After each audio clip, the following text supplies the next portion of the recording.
What is up, bitches and gentlemen? Welcome to Alliance Underground, episode number 2, right here with your boy Tony Dubs and Nick Cody. What's up, Nick Cody? Hey man, not a whole lot, but I do resent you calling me a bitch like Well, just trying to that. just trying to be all inclusive here, man.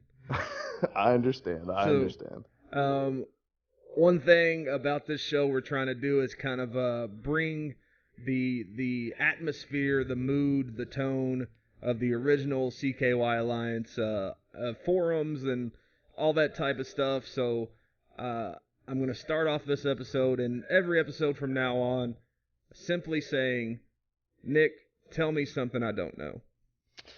Well, I, as a freshman, drank a 30 rack of Keystone Light within 3 hours and wore the box on my head as a trophy for the next 2 hours until I woke up the next morning out in front of my dorm room, locked out of my dorm.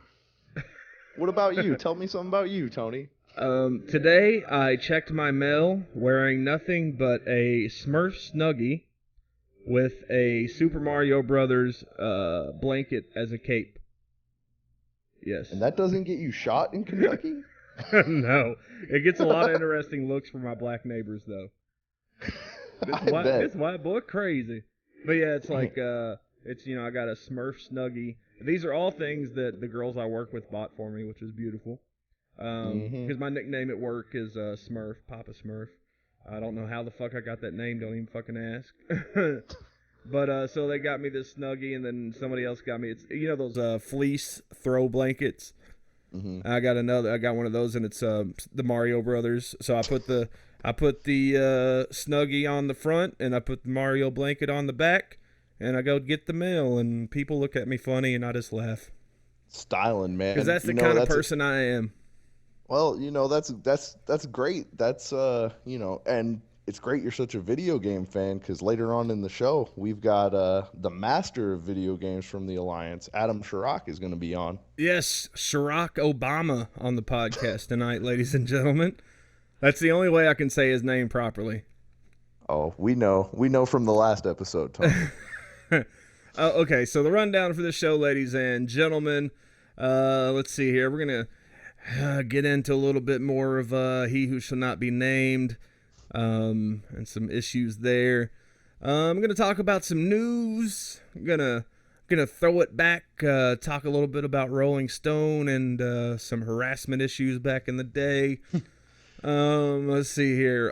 Lesser of Two Evils. Nick Cody and I are gonna debate some. How can I put this? Some of the true artists of our generation, and which album would be better to buy if either of them. Then, of course, one of our guests, Sharrock, is going to be on the show. 3 for 3, recurring segment. Maybe a surprise guest. We'll see. Maybe not. Hope so. Story time with Tony and Nick, which is what bands can we thank the Alliance for bringing to our attention? What bands did we discover because of the Alliance? And, of course, then we'll get on out of here. So let's get this party started. Well, first of all, I think it's important to explain the delay between episodes here, and I'm gonna go ahead and apologize to all our fans out there. Let everybody know that I've recently completed the process of moving. The FBI was actually transferring me to a different location to keep me safe from harassment, people stalking me, and in the interim, Comcast tried to fuck me over, and it's been nearly impossible setting up the internet, but today we finally got it. We're going to record, and we're finally going to get another show out there, hopefully in the next couple days. Fucking Comcast. Hey, man, Comcast at least will work with you a little bit sometimes. It just takes time. Now, on the other hand, Reddit, now that is a pain, man. Yeah, let's talk about the Reddit bullshit a little bit. Like, I don't understand their logic at all. Like, yeah, the whole personal information thing. Like, I just don't get it. Like, if people use an internet forum and they use their real name, that's not personal information. If they give out their email address on said forum, that's not personal information. They've released it themselves. But for some reason, they even say releasing your own personal information is grounds for being banned.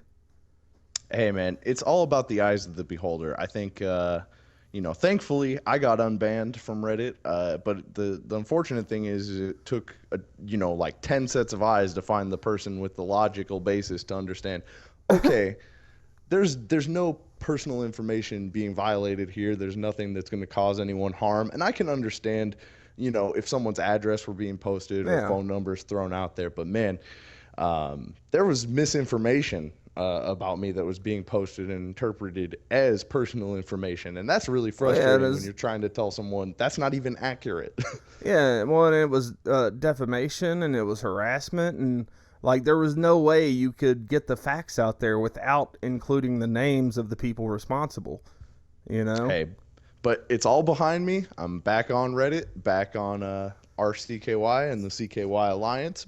And you know what? It's not a big deal. It's just a small delay, but man, it is a pain in the ass trying to communicate with them.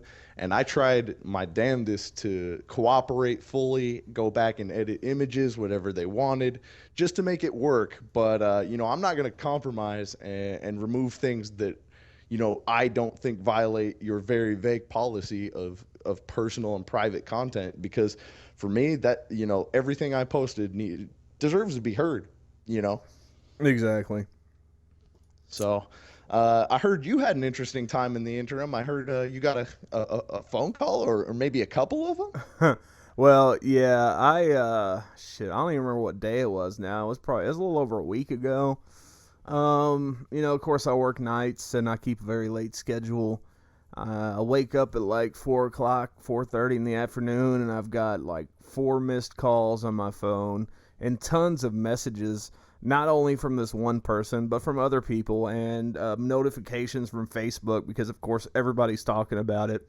But basically, he who shall not be named's wife was harassing the fuck out of me for all I can say is no good fucking reason. Which I don't think you really ever have a reason to harass somebody, but so she, gosh, man, I guess I could put the pictures up. Let me see if I can get them on the screen here. I think that's an indication of a good first episode when you get response like that when they're trying to call you and ringing the phone off the hook. It means you're doing something right. Yeah, and you know what? That's the truth of it too. Is the fact that, I mean, obviously she was contacting me because her husband most likely listened to the last podcast, the first podcast, and from there, fucking decided to. Only thing I can figure is decided to tell his wife some lies. Which maybe he didn't. No, he didn't even have to, because she posted the shit from Reddit that I didn't even say. Well, I mean, you literally the most damning thing towards any indication of threat was you laughing out loud at another person's comment. I mean, in all actuality, I may have to check some legal documentation here, but I'm pretty sure that's not a threat in any terminology. Well, it's not a threat, and two, like, okay, if you want to say that I was laughing at what the guy said, I was laughing at everything else he said. I made it clear in the first part of my response, like, hey, saying that shit about the kids isn't cool, but LOL to the rest of the stuff you said. Yeah. And to that they took as basically, okay. So Daryl Mullar fucking tells our friend here, Nick Cody, co-host of the show, that his kids are glad that his dad died of cancer not too long ago. This was probably a week or two before this happened, I guess. Which he went to YouTube comments to do, which is great. I mean, I guess he emailed me too, but that's not an email I even check. I had to actually go back and check it just because of assuming that if he was going to go as far out as YouTube comments, he probably emailed that one email he remembers from 10 years ago. Exactly. So, and then on one of the Reddit threads, this guy named John Ridley gets on and says something about Darren's kids getting cancer and all that shit. And that's whenever I chimed in and I was like, LOL. And I was like, well, the kid remark was kind of fucked up and I don't agree with that, but LOL to the rest. And so then the very next day, I get a fucking message, which it's not on your screen right now, Nick, but I've got it on the podcast screen that people at home are seeing, of these messages that I got from his wife, apparently, and a bunch of missed calls and just blatant fucking harassment. Again, I'm sleeping. I have no idea this is going on. I did nothing. Most I've done, not even just in recent memory, but ever, is comment on the guy's music and the shit he does on his Facebook and on other social media sites. That's all in the public eye, and I get accused of being a stalker. Well, that's the crazy thing is that we've never crossed that line, but he goes and tells people that we've done things that clearly other people must be out there doing. No. And I remember, God, it was a couple of weeks ago that he associated us being obsessed on the level of people that go through his trash. Yeah, exactly. And it turns out within the past couple of days on Reddit, we actually found the people really going through his trash, the people he should actually be concerned about. So one of the things we wanted to bring up today is, Darren's real stalkers. Yeah, so apparently, I mean, look, he really does have at least two people that are stalking him. I guess they made some video, which I don't guess anybody has at this point because it was taken down or whatever, but apparently it was filmed right outside of his house in the middle of the night. Which I admit, I totally understand your concern and where your frustration would be. Yeah. And where you'd be concerned for your family. But then associating that with us, two guys that are honestly trying to bring a podcast together to bring back a community that doesn't even involve him anymore. Exactly. It's really messed up. And it's honestly scary because that accusation can lead to further detrimental things. Well, it's defamation at its base. Yeah. The very base. It's defamation of both of our characters. Because you've got, I mean, I don't really give a fuck what his followers think of me or anything I do.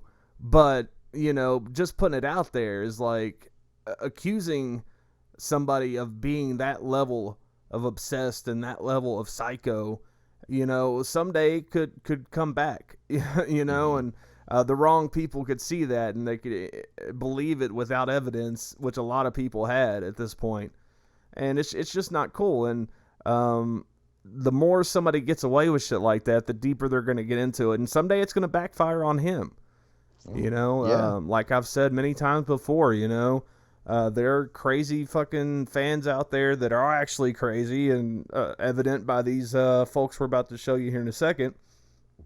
I just don't even know what to say about it. It's like, how can you deal with shit like that and then go to somebody critiquing your shit on a forum and say that they're the same thing, And honestly, I just have to believe that he's doing it on purpose just to get his fans riled up.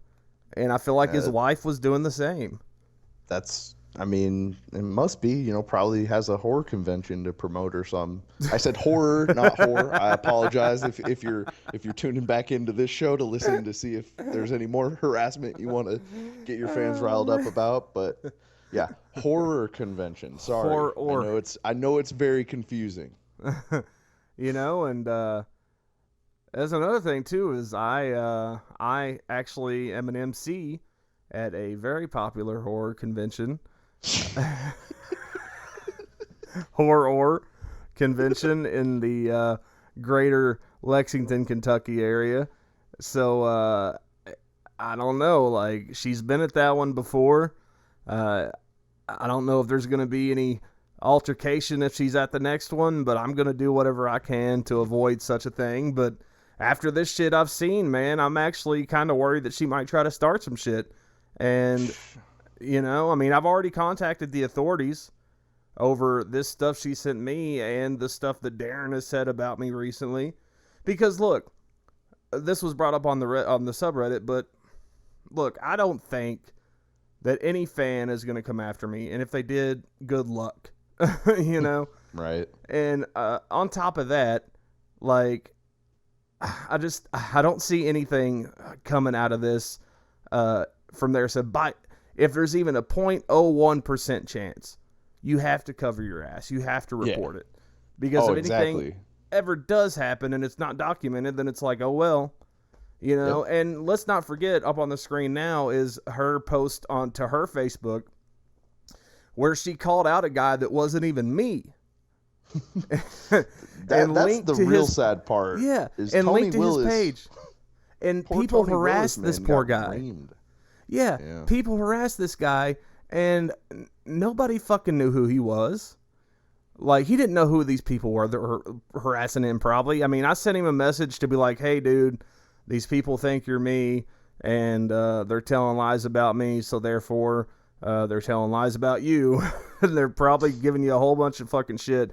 He never responded to me, so I can only imagine that he just didn't read the message. He probably thought I was another wacko, you know. But, I mean, I sent him a message to be like, look, dude, I'm pressing charges on these people. Well, not pressing charges. I'm filing a complaint on these people. I'm reporting the Facebook post, and you should too. So I hope he did.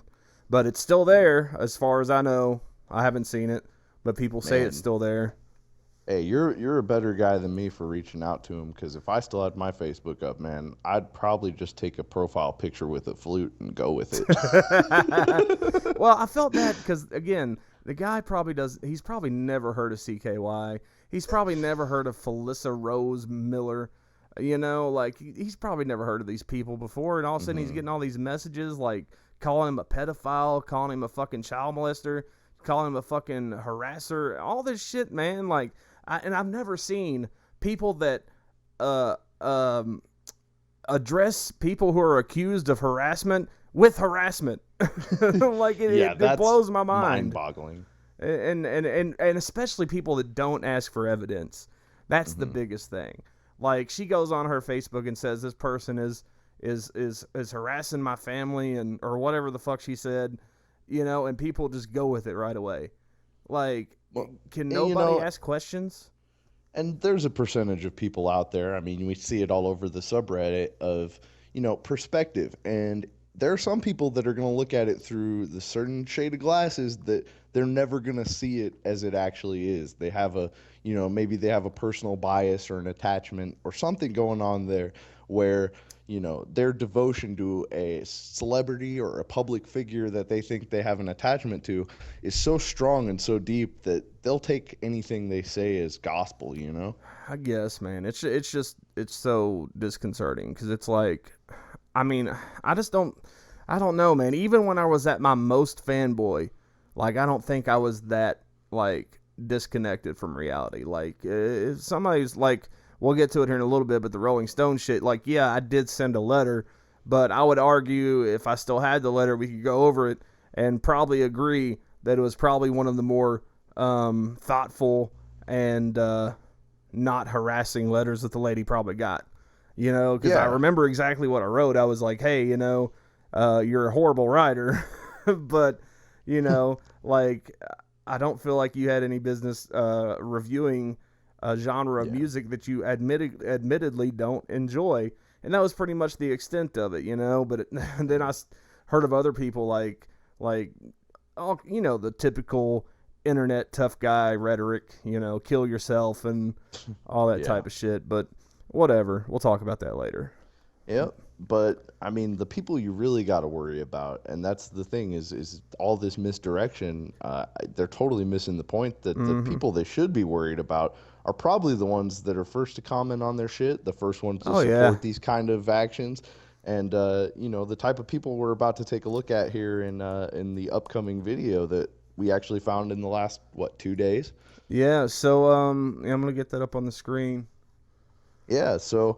I believe his handle on RCKY is what was it? Promiscuous Daughter. Yeah, Promiscuous Daughter is the guy's handle.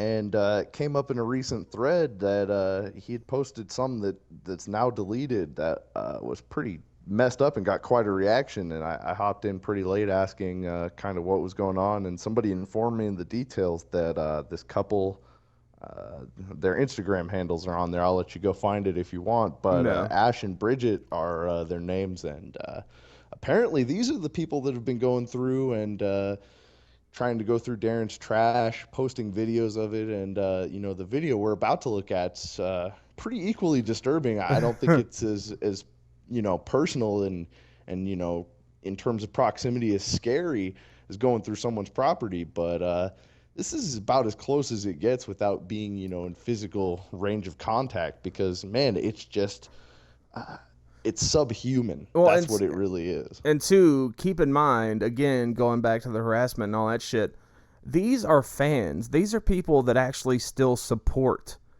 Darren Mullar. Like, these are people that are still kind of on his side. Like, these aren't the dissenters and shit, like myself and like Nick Cody, the people that are done with it. This is what obsession really looks like. Obsession isn't when you go to dispel, falsehoods that are out there, or when you're trying to promote the truth that someone is going and playing under a false band name that they aren't in anymore. I mean, this is to the point of trying to cause a personal attack on people, and literally these are the type of people I am terrified are going to go too far one day and cross that line where it is a serious threat to someone's family or life. Well, and two, it's like I've said before, people that like myself, that's not really a fan of the guy anymore.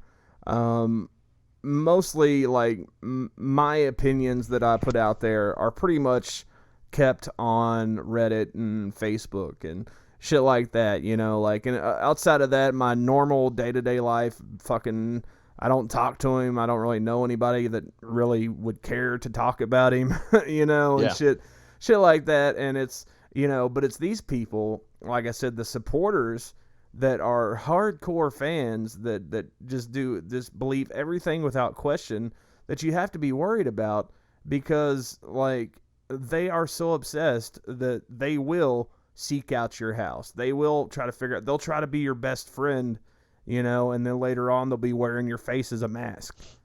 Well, and it's that whole... That's obsession. Yeah, that's the whole, putting someone on a pedestal thing. They just want to keep getting closer. They want to climb as far as they can so that they're on that pedestal right there with you.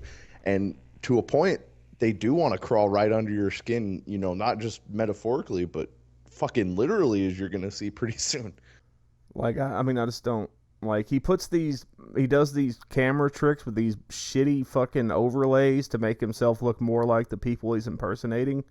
I'm assuming it's probably just a really shitty app based on the quality. Most likely.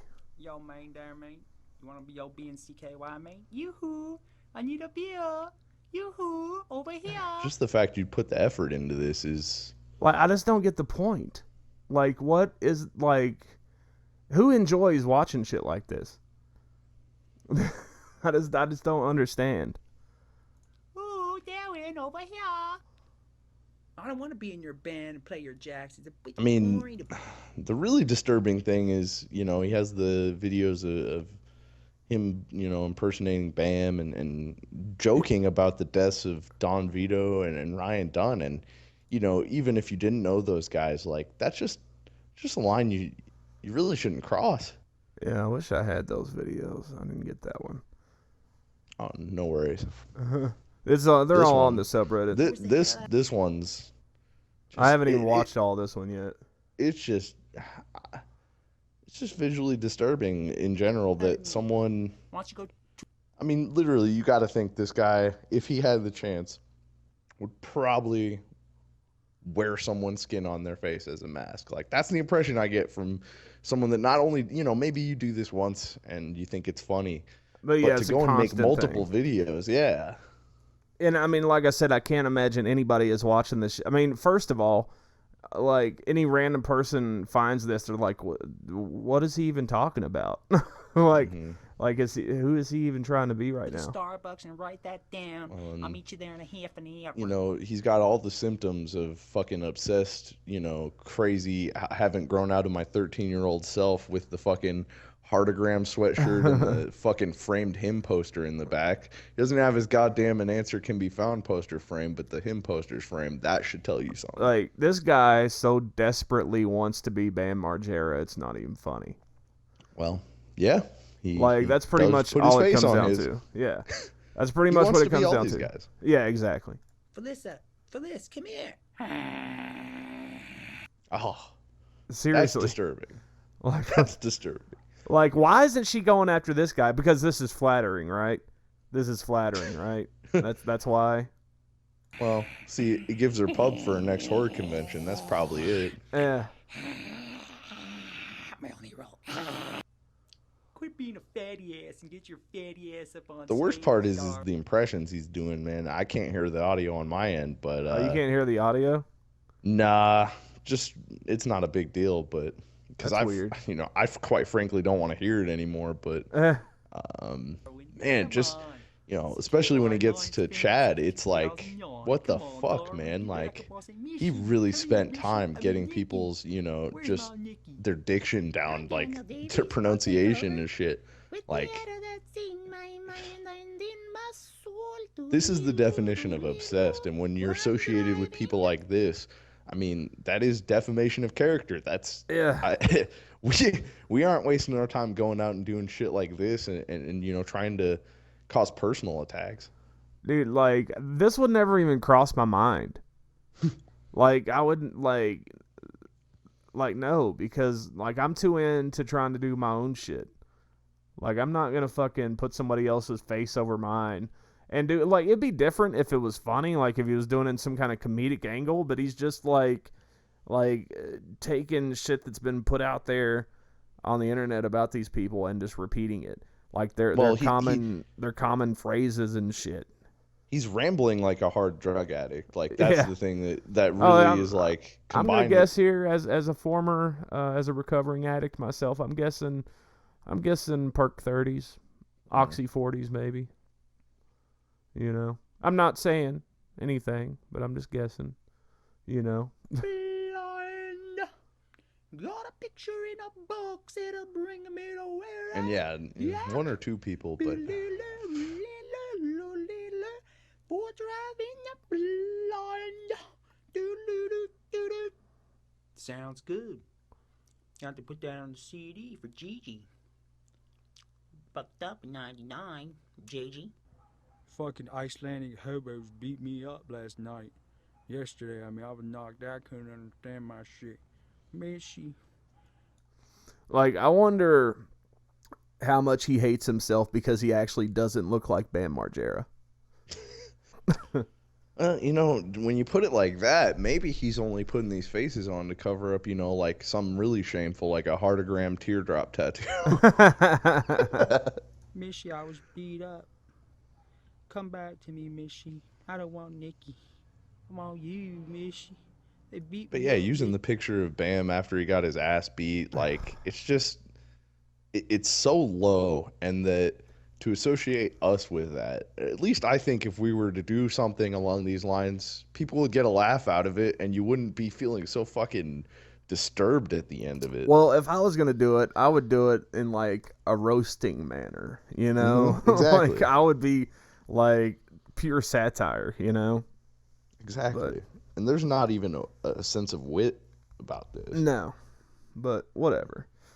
That's the obsessed people you have to be worried about, Darren and Felissa. Not me, not Nick. You know, not the people that just take maybe collectively 10 minutes out of their day to go on Reddit or Facebook to chime in on with their opinions on various things that are going on in the world of CKY and whatever, what have you. Yeah, we're not the people you need to worry about. These people that spend all day and all night praising, loving everything you do, impersonating, all this shit, like, those are the people you need to worry about. The people that kiss your ass on Facebook and believe everything and are willing to do your bidding, those are the people you need to worry about. Yeah. And, you know, it's a scary world, man. As we're about to get into in our news section, it's one of those things that it's like there's a very thin line there, and you have to understand that there are fucking crazy people out there that are willing to cross it, and we're in a very unstable fucking time for, people that just aren't right to go out and make actions they think are entirely justified for themselves. Indeed. So with that being said, let's I guess we can transition right into the news. Yep. Let's go. So if you haven't heard, there was a KKK protest in Anaheim that just absolutely got crazy.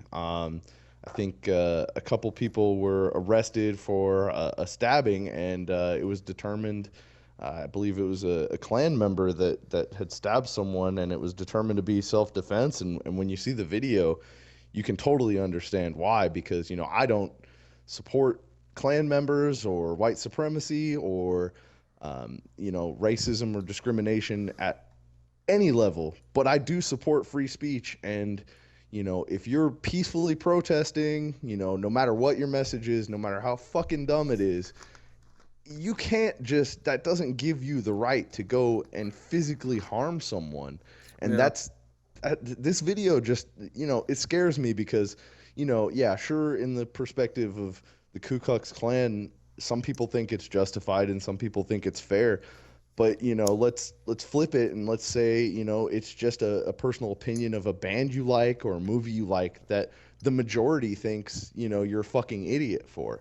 And, what if society progresses to that level where you are literally beaten near death, as you're going to see, and trampled, it's absolutely absurd to think that this is acceptable. And police were standing around, and contacted to do something, and they didn't.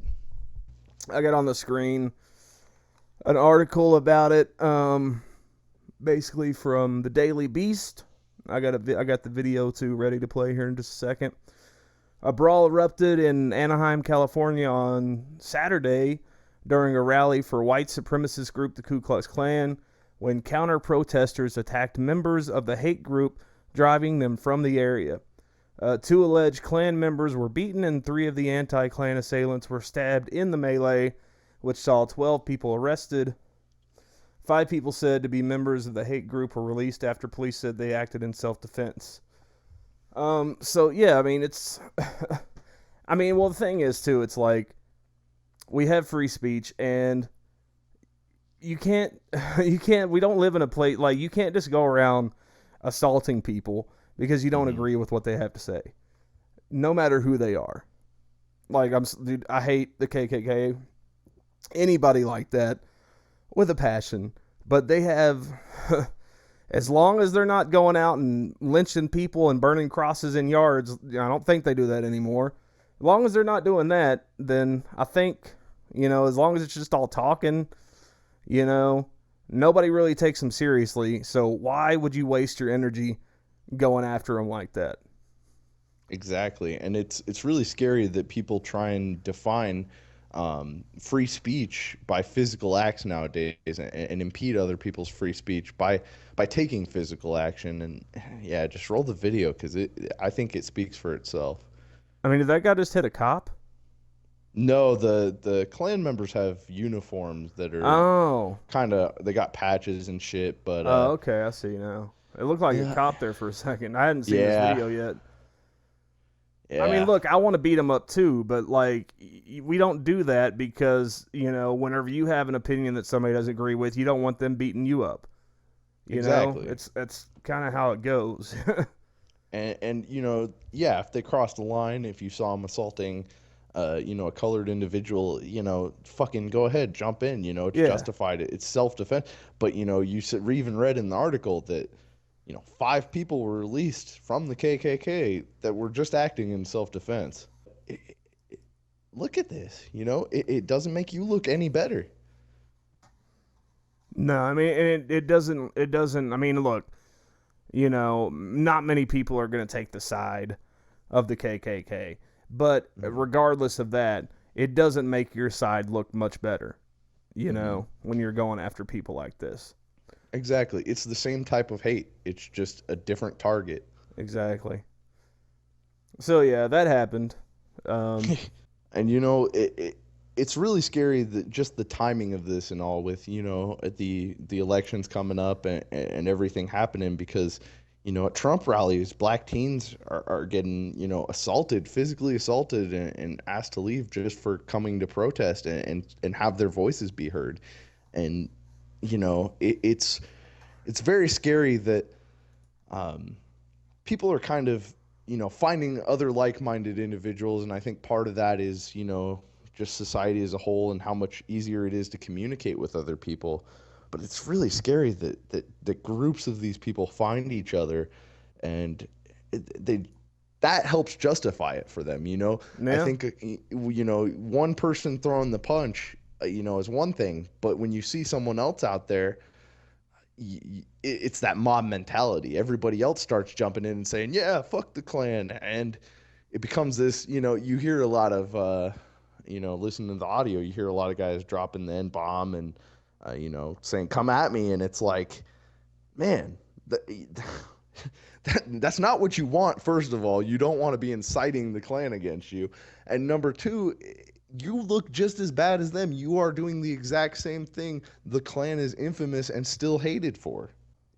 It's just really disturbing that nowadays, we've outlined free speech as something that everybody's entitled to, but now people have taken it too far and they don't understand, simple, abstracts like you can't free speech doesn't justify yelling fire in a crowded theater.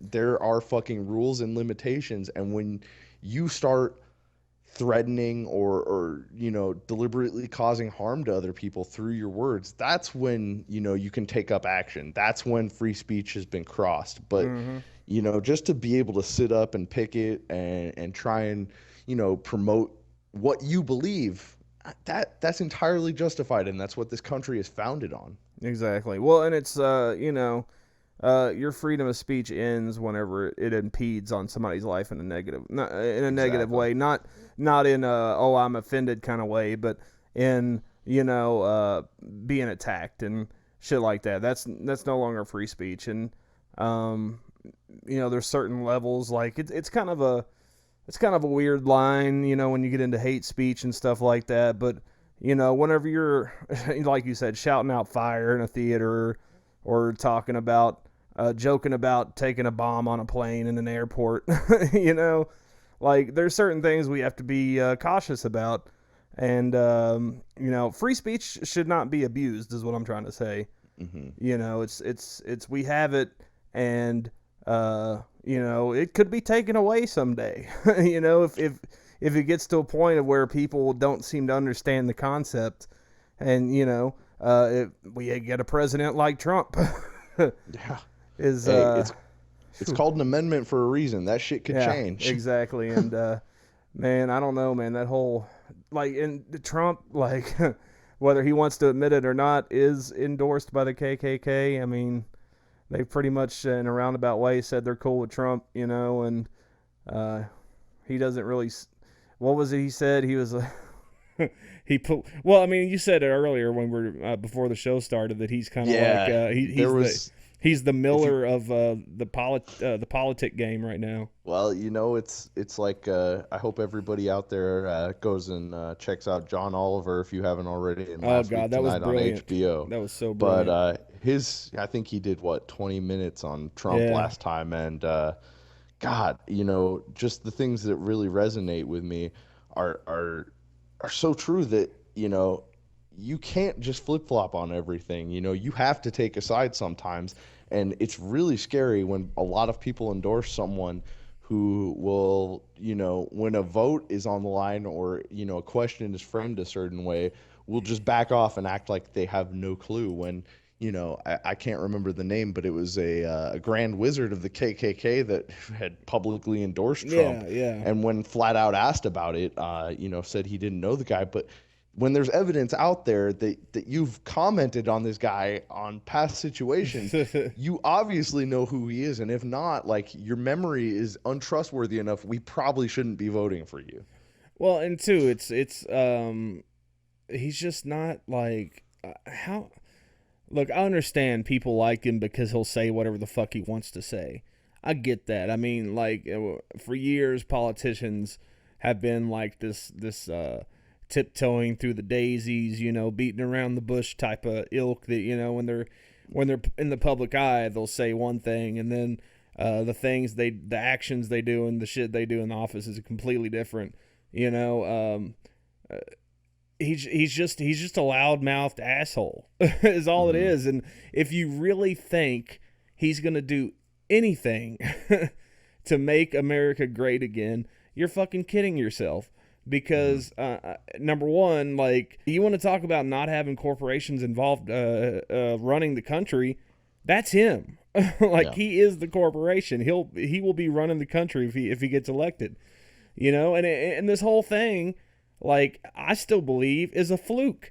Like, I think, like, because celebrities are always like, I'm going to run for president, you know, Larry Flint did it, Kanye West, you know, like, yeah. They all say it, you know, at some point in time, and I think he said it, and he was trolling for a while, and he was like, holy shit, people really believe that I'm running for president, I might as well milk it, and it's just gotten way out of hand.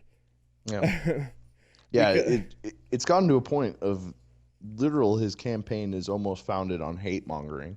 I mean, I feel like he's just saying shit just to see what he can get away with.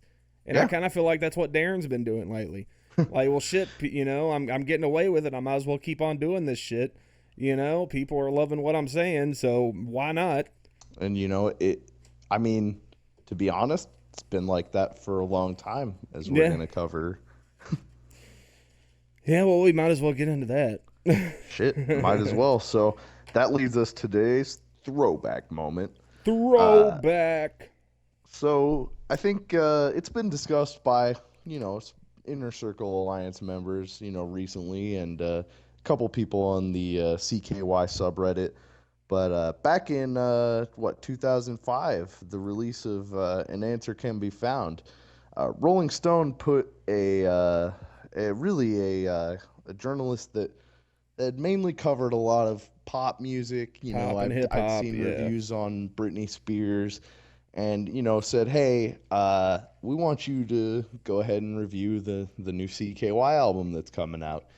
And, you know, to be fair, it you know, it's probably a pretty honest review from her perspective. Yeah, I don't doubt her honesty at all. I mean, I feel like that's really how she felt about it. But again, like you said, it was somebody who was pretty much Rolling Stone's go-to reviewer for pop.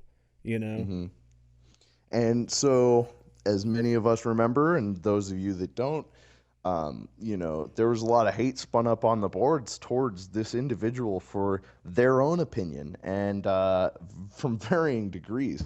You know, I personally didn't get too involved at the time, but I was very vocal on the boards about, you know, it being complete bullshit that, you know, a publication like Rolling Stone, and someone that's supposed to have this image of, you know, promoting rock music and being kind of a mouthpiece for rock and roll, was out there and not really giving this album a fair shake. And, you know, for a band I loved, you know, I was obviously very passionate about it, and a lot of people were, but there were lines crossed that over time we're now finding out that, you know, really this woman was subject to the same kind of fucking hate and, you know, impediment of free speech and attempts to threaten and silence that free speech that we saw at the KKK rally. I mean, to a very fucking, you know, lesser extent, but, you know, there are articles and quotes from, you know, Jenny Eliscu is her name, saying that she was sent dead rats in the mail, you know, threats.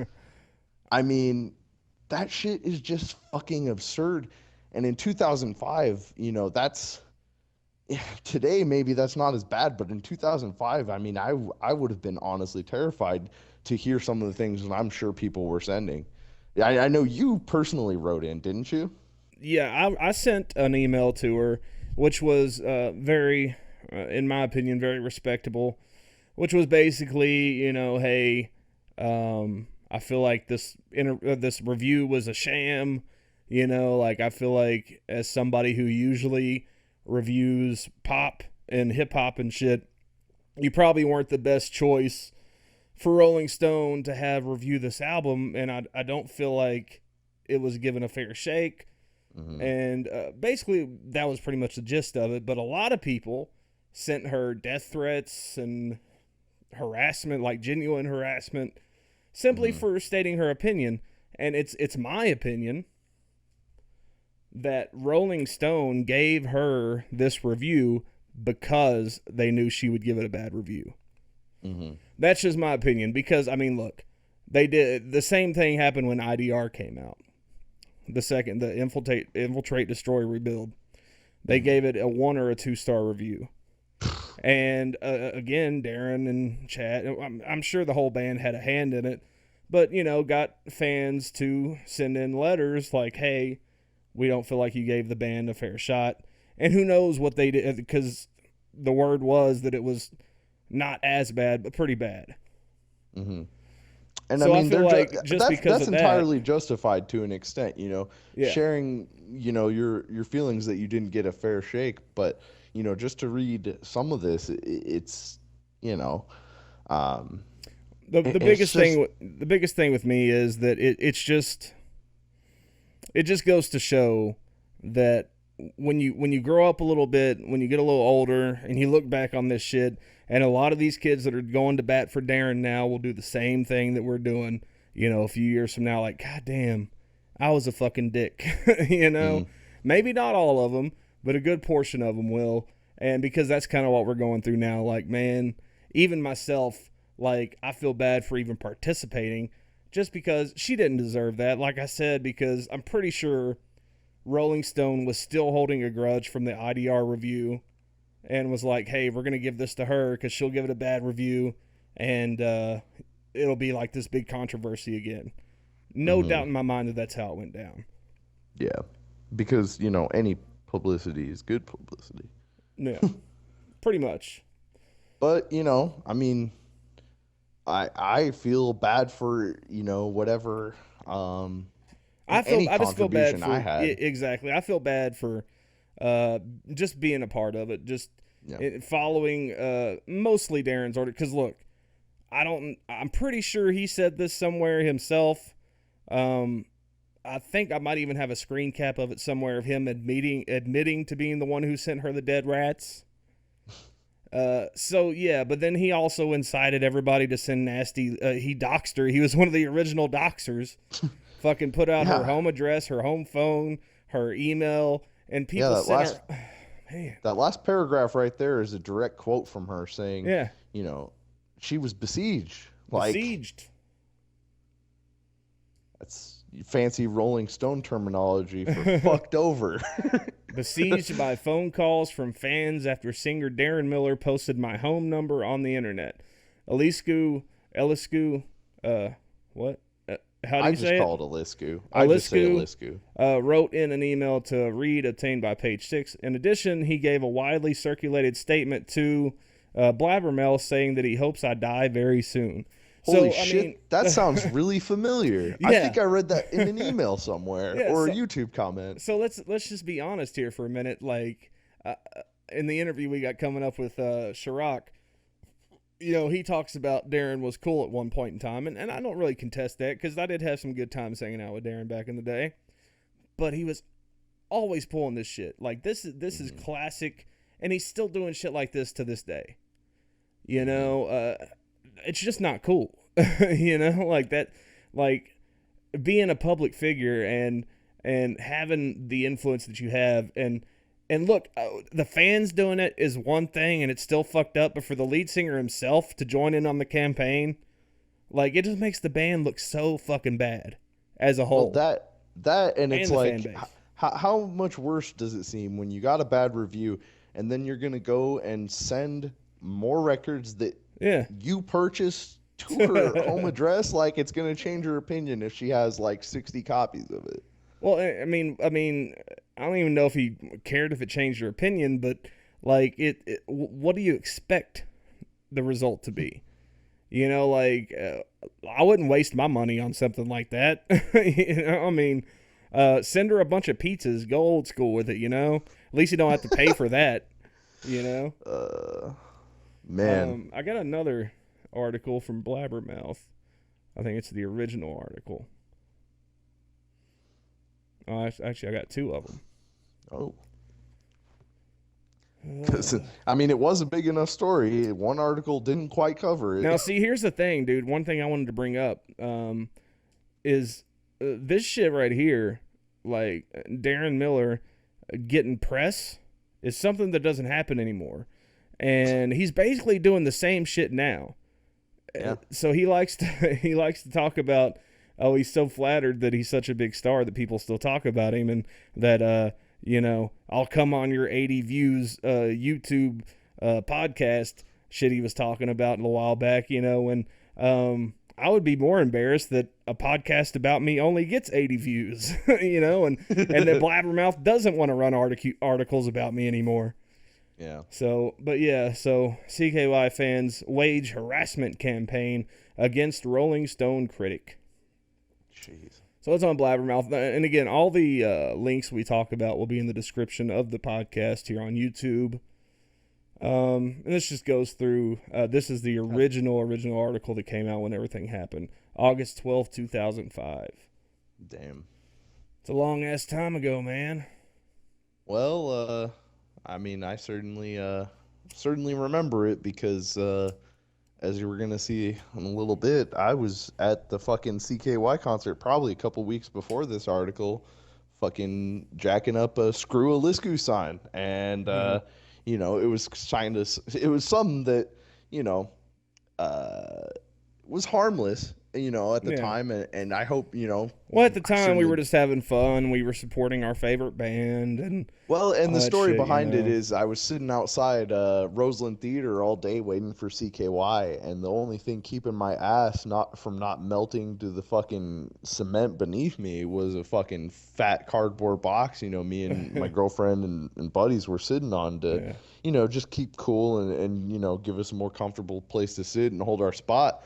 But before the show, I took out a Sharpie and, you know, busted out the Screw Eliscu on the fucking thing. And, you know, the band liked it, you know, brought it up on stage. I think Chad spit a bunch of booze all over Eliscu's name. I mean, it was a fun thing. And, you know, that's the type of thing that's like, okay, that's totally appropriate. You know, that's harmless. That doesn't do anybody, you know, any kind of harm or threat. But when you go to the point of posting someone's personal information out there and how you can get in contact with someone that's only doing their fucking job. I mean, as a journalism major, I know if I'm going to be covering something that I'm not a fan of, it doesn't mean I'm going to change my voice or my perspective at all. I can't do that. Exactly. I'm going to go and approach it from the most honest opinion I can. Maybe I'm going to try to be a little more flattering if it's something that doesn't quite appeal to me, and I'm going to understand that. But I'm still not going to lie about how I feel. And to go and attack someone for about how they felt about your music and take it to this personal level is the exact same thing that's been happening to you and I. Exactly. And that's pretty much it. I mean, it's, you know, you can't let other people's opinions of your quote unquote art get to you like that, because it's counterproductive. You know, you're not trying to please us. You know, we're not the people you need to try to please. You know, you're going to make music, please yourself, please the people that still give a shit. I think that bottom paragraph is a perfect summary, and it's so relevant to today, and I'll go ahead and read it. Right. This is a serious situation in which a well-respected journalist has been victimized through harassment, including death threats, for doing her job. Exactly. This seems like a rather sad attempt to promote a band who should rely more on their talent. And you know what? I don't think anything even more needs to be said. Pretty much. But everybody that went and funded Indiegogo or whatever the fuck Galactic Prey or whatever the next project is, you really need to read that over again.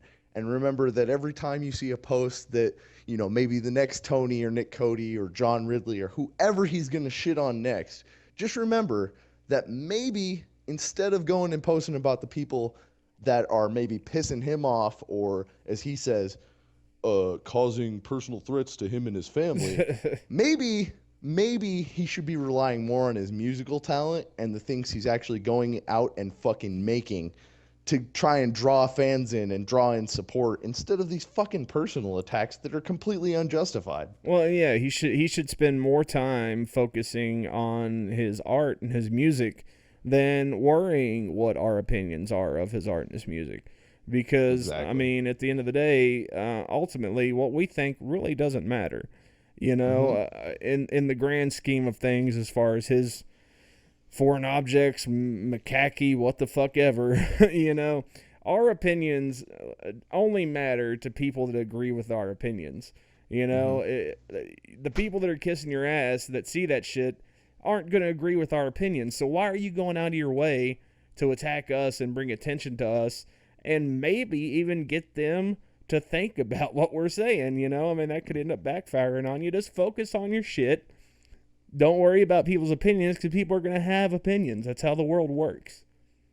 And to end this, I just want to say personally, and I think most of the Alliance stands with this, is I want to say I'm sorry. I want to apologize to Chingy Eliscu, because, you know, we were kids, most of us. I mean, I was in my 20s, but I was, you know, I was still 20s is still pretty much a kid as far as I'm concerned now at 34.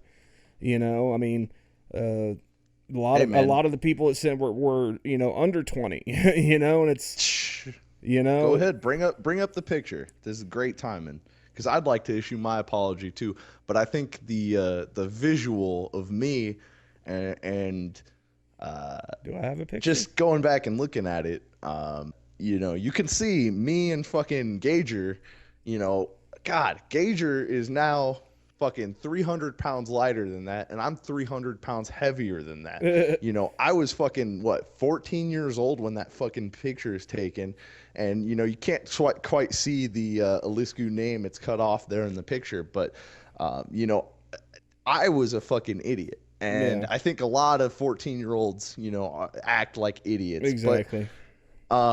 But, even, you know, I never sent any emails or letters directly to her, and I never, you know, tried to contact her in any way. I still feel bad for that one sign, that one moment, because maybe I did promote or solicit her harassment to someone else that maybe took it too far. Exactly. And, you know, I want to go back and apologize for any role I had, because it was immature. And there are a lot of people that go out there and haven't grown up, but I know I have. And that as a journalist myself, I don't believe that people should be going out there and disrespecting and threatening and hating on people for having an opinion and, you know, honestly speaking it well.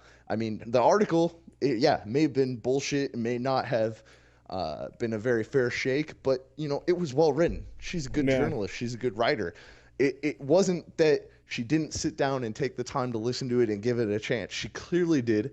She hit all the high notes of what the album was about. And honestly, we were all so wrapped up in it that we never really took the time to step back and think and say, hey, is this the right thing to do? Yeah, we were all riding the hype train. And again, we were all just as devoted, probably even more so, than the kids that are promoting this shit today.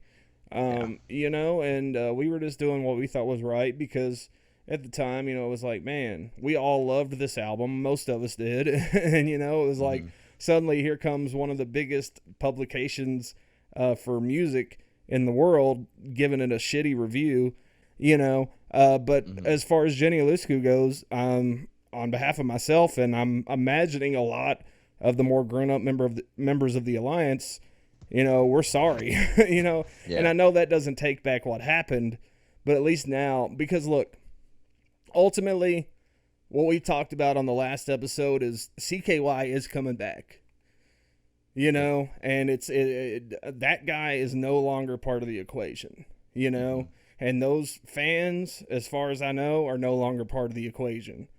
You know, it's a much more evolved, a much more adult version of the CKY Alliance, and I'm hoping that with the new rebooted version of the band, the rebranded version, we can get away from shit like that. and be a little more mature and just enjoy the music and have fun, and not take things like that so seriously.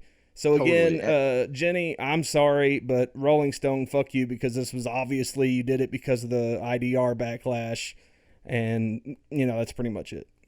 Well, and I hope going forward that we can learn from this, and that doesn't mean the mission statement of the band changes or the alliance changes at all. You can still go out there and have an impact and force change now, and be an advocate for new music and new things, and fucking saying fuck the mainstream and fuck just continuing down a path of what people like and think they like. But there's a more mature way to go about doing that, and I think anytime going forward promoting CKY or even trying to backlash against naysayers, we need to keep in mind that there's a line that can be crossed, and when you go too far, it damages not only the reputation of the band and its fans, but just that entire segment of the genre of fucking rock and roll in general. Exactly. All right. Well, moving on to more positive things, and as we've said, we don't want this show to just be a constant, nostalgia or kind of a backlash or negative sentiment. But we want to throw in some fun things, and one of the things that we're going to start doing here is a segment we like to call Lesser of Two Evils. Now, if you've ever seen movie fights, occasionally they like to have a segment or a lightning round question where you have to pick between two movies in a bargain bin that were randomly found.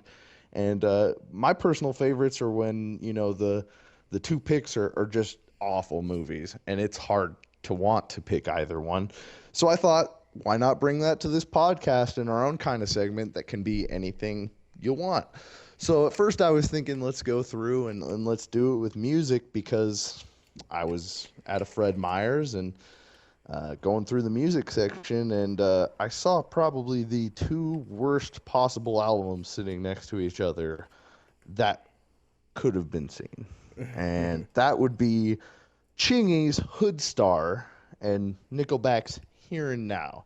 So what Tony and I are going to do is, since I was able to find these excellent pieces of musical history for fucking $17 a piece, we're going to try and defend both of these. So Tony, I'm going to go ahead and let you take your pick, and then everybody listening at home, I will throw this up as a poll on Twitter, and you tell us who did better. So how are we gonna, who's gonna do what? Which one? I'm just letting you pick, since I found the picture, and I'm such a strong fan about both of these personally. I think I can argue either or. Shit, man, I could too. Whatever gives you the better chance, because you're gonna need it. Well, I would say that as a strip club DJ, I would go with Chingy, but Nickelback is also popular with the strippers, so it's... But you got to keep in mind, we're talking about these specific albums. Yeah, I know. All right, well, I'm going to go with...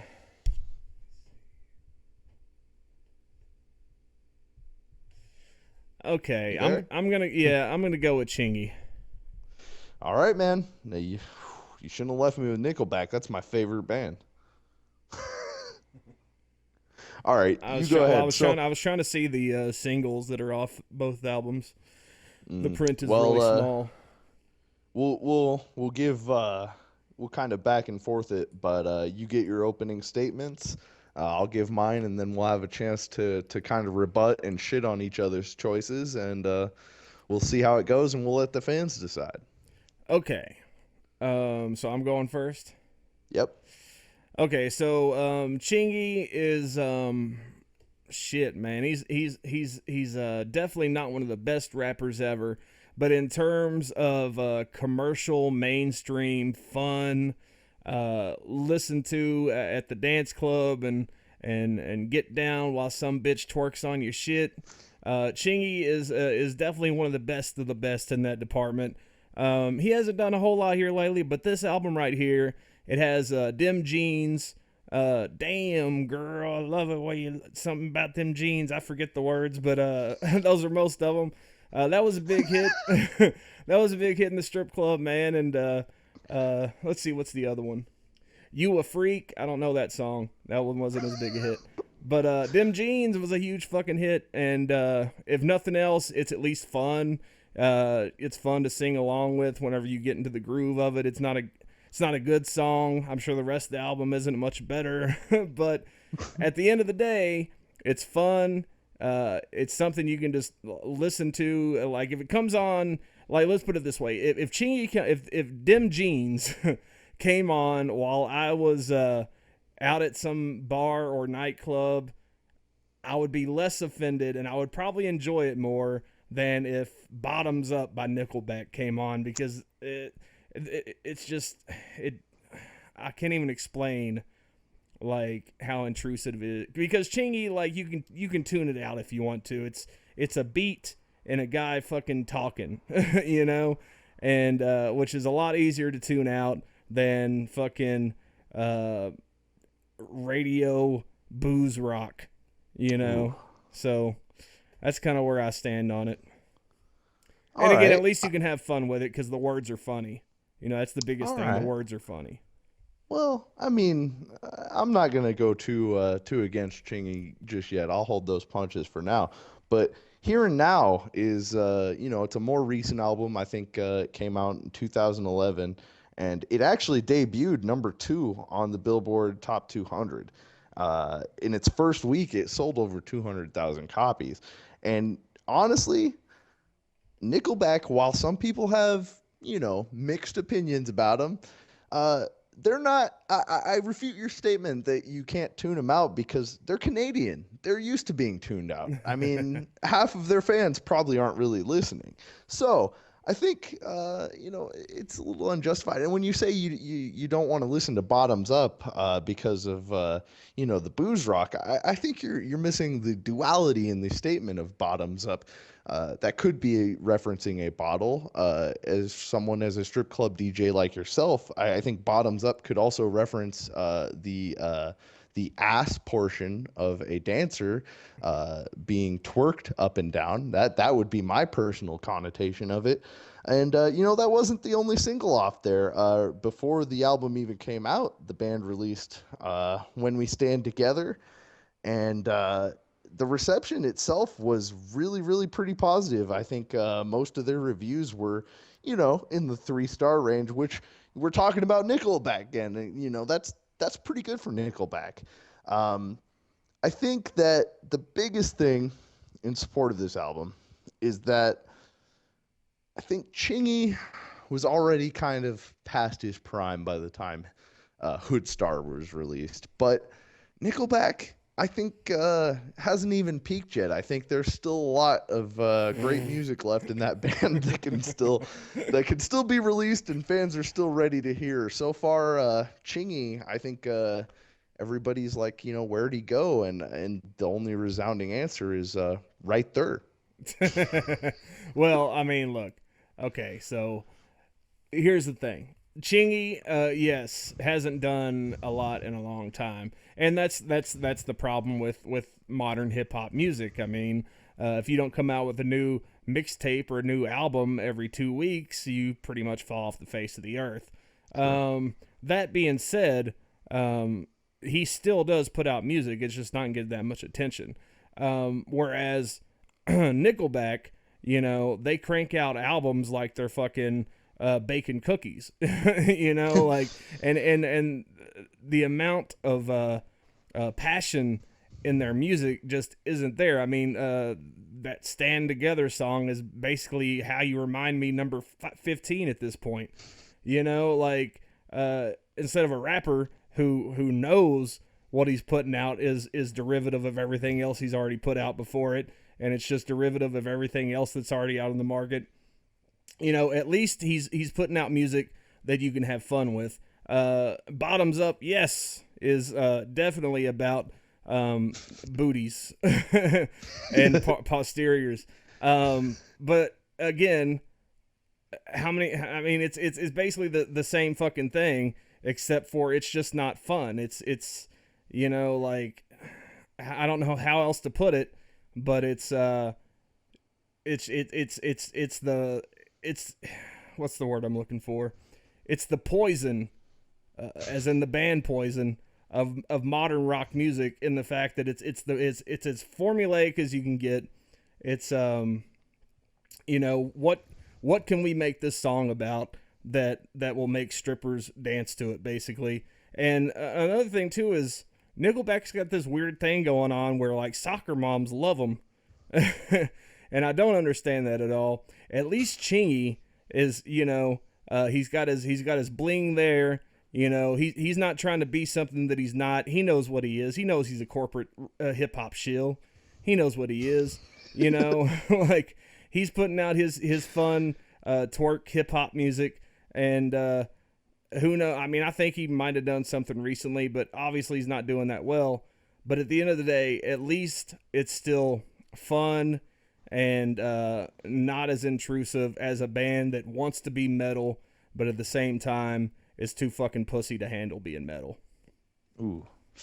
I mean, if you're going to talk about metal, I mean, This Means War, the first and opening track on this album, I mean, that's about as metal as it gets with Nickelback, man. And I hope they aren't striving for more than that. When you say When We Stand Together is, what, the 15th version of a song, that's called supply and demand, sir. I believe those soccer moms are out there requesting more songs like that, and they're delivering to their audience. Now, Chingy, on the other hand, that wasn't necessarily what he was going for with the concept of Hoodstar.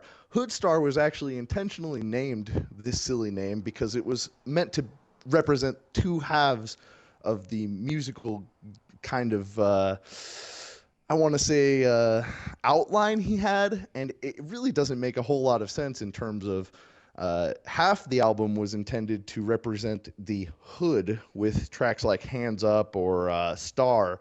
But then, you know, the more club-oriented and things that, you know, you play in the strip club were a part of the star. And it's pretty obvious that in 2006, neither really hit with people. I mean, some have stuck around, but, I mean, he invested a lot in this album. He brought on 3 6 Mafia, Chopper, Timbaland, Collie Park. Like, there was a ton of people invested in this. And in its opening week, it only debuted at number 9 on the Billboard 200. Now, a lot of people could say, you know, that's the genre of music. You're trying to compare two different things. But when you only sell 77,000 copies your first week, and you compare that to, you know, 2006, when Nickelback, with its sustained power and, you know, maybe it is repetitive music, but maybe it's that way because it sells, because 200,000 is a lot more than 77,000 in your first week of release. So I think Chingy, you know, this is evidence, and I think this is like his last studio album that I can remember at least being released. He came out with another one a couple years ago. But I don't think it was a studio album. You don't think? I don't remember. I think it was a collaboration of mixtapes. But besides getting into that, you know, just in terms of the memorable songs, I think this is probably Chingy's worst album in terms of... See, I don't know, man. Pulling Me Back was a big hit. That was a pretty big hit. I mean, but you're comparing that to... When you compare it to Powerballin', it's not... It doesn't stick out as much. It's not as well defined in people's minds. And, you know, you could certainly say that for Here and Now, but... I think I let the numbers speak for itself. I think. But are we arguing numbers though? I thought we were just arguing like. Oh, you can use whatever you want. I mean, anything to justify which do you think if you were forced to spend $16.99 on one of these, whatever your argument is. Well, I mean, again, if I was forced to spend $16.99 on either one of these albums. I would still probably go with Chingy just because, like, at least I can have fun listening to his music. I'm not going to get anything out of Nickelback, you know? And that's because you're not rolling around with the windows down trolling for soccer moms. Now, if you are, you're going to get that. If you're rolling around with Chingy, people are just going to look at you funny, especially in Kentucky. I mean, your black neighbors are not going to appreciate that. Hey, if I'm wearing my Smurf Snuggie, they'll be cool with it. Well, I think that's it. That's lesser of two evils, and I'll go up when we post this. I'll throw up a Twitter poll. I'm gonna get our own Alliance Underground Twitter handle. You can go and vote there, and please let us know, not just with your vote, but go ahead and reply and let us know what you think. And especially if you have an idea for an upcoming argument, it doesn't have to be albums. It can be DVDs. It could be fucking food. It could be anything you go and find in the store or in public that is comparable and can be juxtaposed towards one another and that we can argue about, because we don't care. As you've just heard, we'll argue for shit we honestly don't fucking believe, but we're gonna have fun with it. So if it's a fun idea, bring it to us. I don't know what you're talking about, man. Them jeans is my jam. Hey man, I don't know what you're talking about. Fucking Canadian rock metal is defined by Nickelback in my mind. Damn. I mean, I'm telling you, in my CFL days, man, you'd hear Nickelback in like half the songs in pregame. Oh, dude, look, you're not telling me anything, man. Strip club, like Nickelback are king of the strip. Not so much anymore. Like, honestly, like that album there that we just looked at, Bottoms Up was the only song off of that anybody ever requested, and that was maybe like once or twice. So it's kind of died off in my realm recently. Like, it's really not as big in the strip clubs as it was like 2 years ago, or shit, 5-6 years ago, I'd say at this point. So yeah, I honestly, I've never even heard that one song that we talked about. The only one I've heard off of it is Bottoms Up. I'm not going to dispel which songs I haven't heard. That wouldn't help my argument. Yeah. So, but I mean, you know, I just assumed by the title of that one, it was just another version of How You Remind Me, and I'm probably right. You're probably right. But like I said, supply and demand. I don't hear anybody asking for more right there or them jeans. Well, you don't run in those circles though, man. Oh, sir. Excuse me, but I ran in those circles for my 5 years of college. Chingy was one of the unanimously shat on artists that, as you said, being a corporate shill, Yep. like, that's not appreciated so much in that community. In rock and roll nowadays, that's almost your ticket. That's ridiculous. Oh, It bothers shit. me that Well, that's the case, but you're right. Yeah. all right, you heard it, people. Go and vote. Tony even says I'm right. No, I'm not saying you're right on our arguments. I'm just saying you're right that fucking being a corporate shill is a good thing in the rock community. It's up for the fans to decide what you meant. And that's ridiculous. Well, you know what? We can forget our argument. Let's get Sharrock on. Yes, we're gonna get Sharrock on the line. Stand by, ladies and gentlemen. Whoa. Wait a minute. We finally got a hold of the infamous Sharrock. Now, the first thing I want to ask is, are we pronouncing that right? Finally, lay down the business for all the Alliance. How do you properly say that handle? Nick, you said it correctly. It is Sharrock.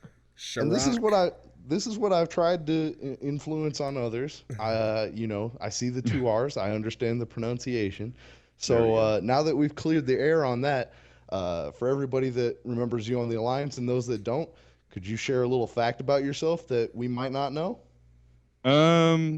Aside from being a big video game junkie, which I know a lot of the 2K and Alliance boards knew me as, I guess another factoid is that I'm a huge Full House fan, and I've been watching Fuller House on Netflix for like all weekend, and it's pretty fucking cool. Man, I've been needing to check that out. I have not had the time in my schedule yet, but I've heard mixed things, and I don't know, man. If you like the original, you're gonna like this one. I'll just tell you that right now. That's reassuring, at But least. like the original in what way? Like ironically or like truly liked it? Truly, if you dig the campy nature and just like the all around like family value sitcom kind of genre that if you're a fan of that, it falls right back into that. It's essentially it's a fan service show pretty much, but I mean it could stand on its own as just a great sitcom. Okay. Well, I mean, like, see, my biggest thing is the reason I never could get into Full House. Like, I watched it like everybody else did, you know, like every fucking time it was on. I've probably seen every episode at least 5 times. Oh yeah. But that whole like the formulaic, the end of it always gets wrapped up with a hug, and that like that good lesson. And a life lesson. Yeah, I can't. It just bothers me so much because I just it's not like that type of sitcom just does nothing for me. And I don't find the jokes funny. Like, I can watch it ironically and I can snicker at some things here and there, but like when I was a kid, I was really into it, you know? Yeah. But like as I got older, I was like, what the fuck? What is this shit?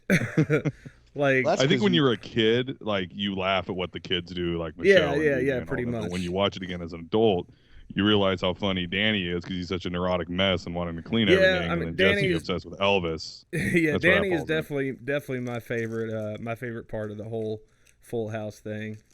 Yeah. Well, and it's one of those things when you're youthful, there's all that optimism, but when you get older, you're like, man, I've learned these fucking lessons before. People are assholes. I get it.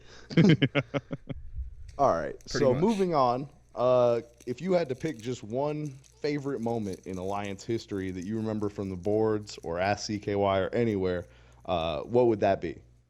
Oh God, there's so many of them.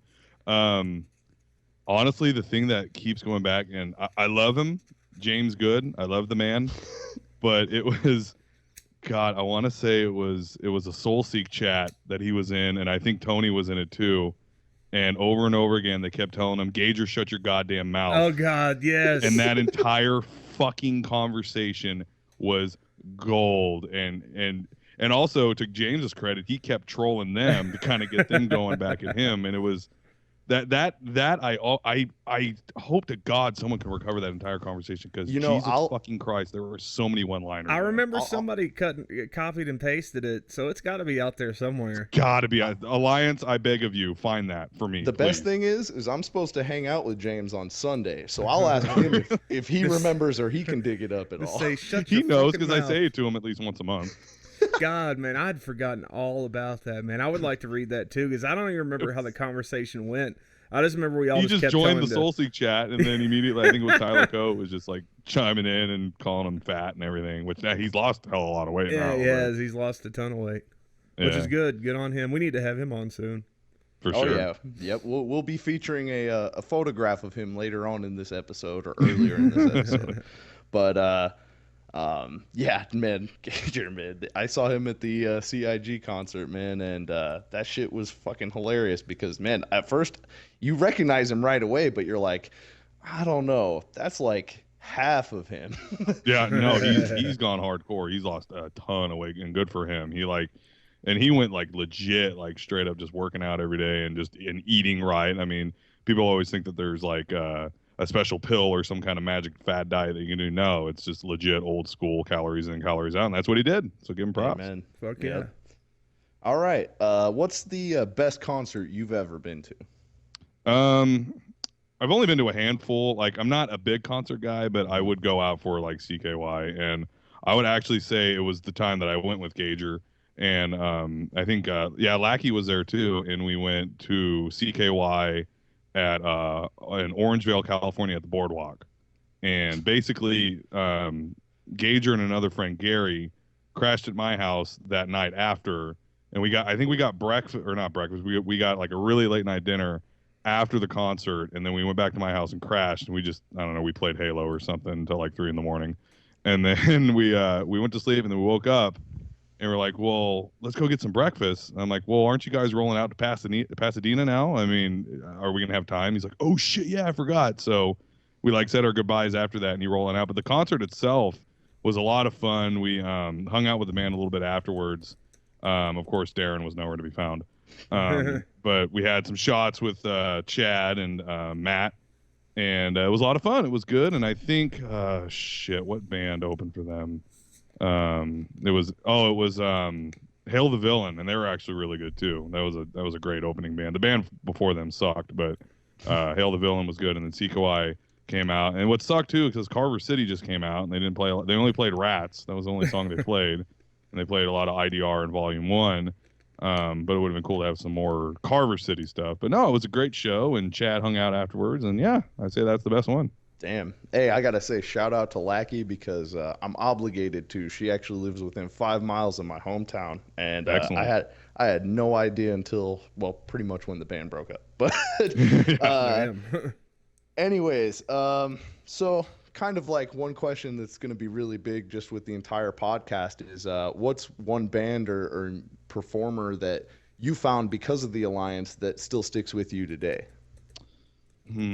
I would say probably Leisure when they first started touring with CKY. Such a shame like a that lot that of their band music didn't was do more. Yeah, well, didn't they break up like right after the fact? Yeah, well, like during the fact, they didn't even make it all the way through the tour. I don't think. Oh shit, Ouch. That sucks. Yeah, they were awesome. Yeah, just I came from it was weird when I was a kid. It was just like all country music. So when I was in high school, like I started listening to all these hard rock, heavy metal bands. I think, like I said, the biggest ones that I got from the band directly were like Ween and Clutch. Those were probably the two bands I listened to the most. And a little old school Metallica, because everyone says Metallica, Enter Sandman, but it's like, no, you want to listen to Kill 'Em All. That's the album to listen to. Mm-hmm. So yeah, my music tastes have gone one end of the spectrum and the other, and now I'm like, basically it's heavy metal and gangster rap is what I listen to. So if that makes sense. Amen. So you're pretty familiar with podcasts yourself. Tell us a little more about Gaming Marathon and what you're doing now with that. Yeah, basically, I think it was in 2013. Yeah, 2013. I don't know if you guys are familiar with the Don and Mike show that was syndicated throughout the country for over 20 years. Their newsman, Buzz Burbank, kind of broke off and did his own thing, and they decided to create the Realm Network, which is where a lot of podcasts are currently held right now. One of the hosts is actually Vince Russo, who was the writer for WWE during the Attitude Era, and then in WCW. We have him, Buzz Burbank, and a bunch of other guys. Nice. And I hopped on, I think, right when the network started, and I started doing the Gaming Marathon. It's a video game podcast where we talk about news, we review games, some funny stories in gaming culture, and then just kind of what we play and what we like and don't like. And it's drops every week, every Monday. Check it out at realmnetwork.com or thegamingmarathon.com. It's a lot of fun. I have 3 other co-hosts with me, Asad Syed, Aaron Lamb, and Dennis the Cynic. That's his nickname. And basically, I make fun of Asad for basically having ties to ISIS. I make fun of Aaron for liking walking simulators like Everybody's Gone to the Rapture. And I don't really make fun of Dennis because he's pretty cool. But I fell asleep playing that game. What's that? I fell asleep playing that game twice. Thank you. I'm not the only one. Fucking twice. I've tried playing it because it was so intriguing. Like just the style. It looked very nice, and like I wanted to enjoy it, but like both times I tried playing it, I fucking passed the fuck out. There's no depth. You just walk around, listen to these orbs talk, and you go to the next one. Yeah, there's nothing to do. It's just walking, and you can kind of slightly jog. Yeah, it's bad. But anyways. Pretty bad. Don't recommend it. What's your favorite game of 2015? Fuck yeah. Favorite game? I picked Metal Gear Solid 5 as my game of the year. Damn. Last year. I played the shit out of that. In fact, if you look at my Steam profile, I think I logged 150 hours on it. Damn. So that's up there. Fallout 4 is up there. Witcher 3 is up there. Nice. 2015 was pretty good, but I have to say Metal Gear Solid 5. I suck at those games. Metal Gear Solid games. I'm pretty boss at Fallout 4, but I cannot do any. The last one I tried playing was 4, and I couldn't get past the first part. Not the first part where you're in the city going through the buildings, but then the part after that where you're trying to get into this compound or whatever it is. Yeah. Sneaking through the grass and shit. I kept getting caught, and I gave up. $60 down the drain. You can gauge your gameplay. If you want to go in guns blazing, you can. You're just gonna have a lot of people, or you can sneak. So yeah, but whatever. See, 2015 was too good because now my problem is I've got all these fucking games I want to play, but not enough time for any of them. So It just gets. I'll spend 30 minutes on some, and then I'll be like, well, I really should. And for now, I've been trying to play Rise of the Tomb Raider on my Xbox One, and it's just every time I'm 10 minutes into it, somebody hits me up to play Rocket League, and I'm like, God damn it. I've been hearing a lot about that Rocket League. I need to check it out. I love it. It's fun. It's a lot of fun. I've been sinking 15 hours a day into Fallout 4 since it came out. There you go. Yeah, I put about 40 hours in. I'm not even really exaggerating that much. I mean, I am, but not really that much. I played a lot, and Yeah. I don't know why, because, I mean, there's plenty to do in it, but I've kind of run out of shit to do, so I started a second playthrough, and yeah, I'm just kind of waiting on the DLC at this point. But yeah, that's probably my game of 2015. That's a good choice. Yeah, it's a lot of fun. Yeah. Damn. So, speaking of games, maybe that's your answer, but what's one thing you'd like to see on the Alliance podcast in future episodes, or maybe even later on in this episode? I would like actually to maybe perhaps we reignite the Alliance Fantasy Football League, and we have a weekly update for that. We do it on the show here. Shit, that might have to happen. I mean, we got a long time to plan it, but for sure, I would love to do that, because I remember, man, that shit used to get intense until everybody, I think it was, like what, season 3 or 4, half of everybody was out. Everyone failed, yeah. What is your opinion then on the ones, what are they called? The ones where you can win money and stuff. The FanDuel Daily ones? Fantasy. There's another one too. There's FanDuel, DraftKings, and there was another one. Because I know there's one where you can actually set up a league, and it's pretty much whatever the people put into the pot. It's not like you can join in on the bigger games and win the big pots, but it's like we would have just the CKY Alliance pot, and like the top prize would be like $50 or something, Oh yeah, you can definitely do that on FanDuel. Maybe that's what I'm thinking of though, but I mean I don't know. I think people have to pay for that, and I don't want to make people pay for something they don't want to pay for. That, and I would be screwed because the state of Washington, as well as a couple others, that shit's illegal. Oh yeah, that's can't that is even true. access it. That is true. Sucks. They tried to do some bullshit where it was like, oh no, this isn't gambling because it's based on skill. And I guess technically it is, because you do have to have some knowledge of the players, but it's still a fucking crapshoot. I mean, it really is. Well, especially when the employees are making most of the money with logarithms and thousands of accounts. I mean, logarithms certainly take skill, but yeah. Building an algorithm to win all the money, fucking. Well, it helps when you know the system too. Yeah, exactly. Yeah, that's exactly it. Like I don't know. Does Jonathan still run the league, or did he just bounce? No idea. I don't think anybody's been doing it. No. But we should bring it back. The commission might have to step up here. Do it. Do it. I mean, I don't really follow football, but I'll get in on it. Screw it. There you go.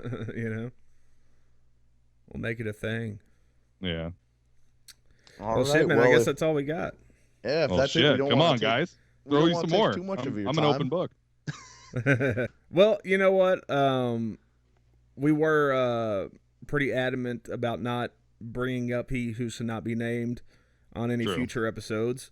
But we kind of have to at this point. Yeah. At least touch on it a little bit. So earlier in the show, we talked about it a little bit. But what do you think about all this stuff? Like, how do you feel about the legacy of the band CKY being tarnished by this child of an ex-lead singer? Like, how do you feel about what he's been doing?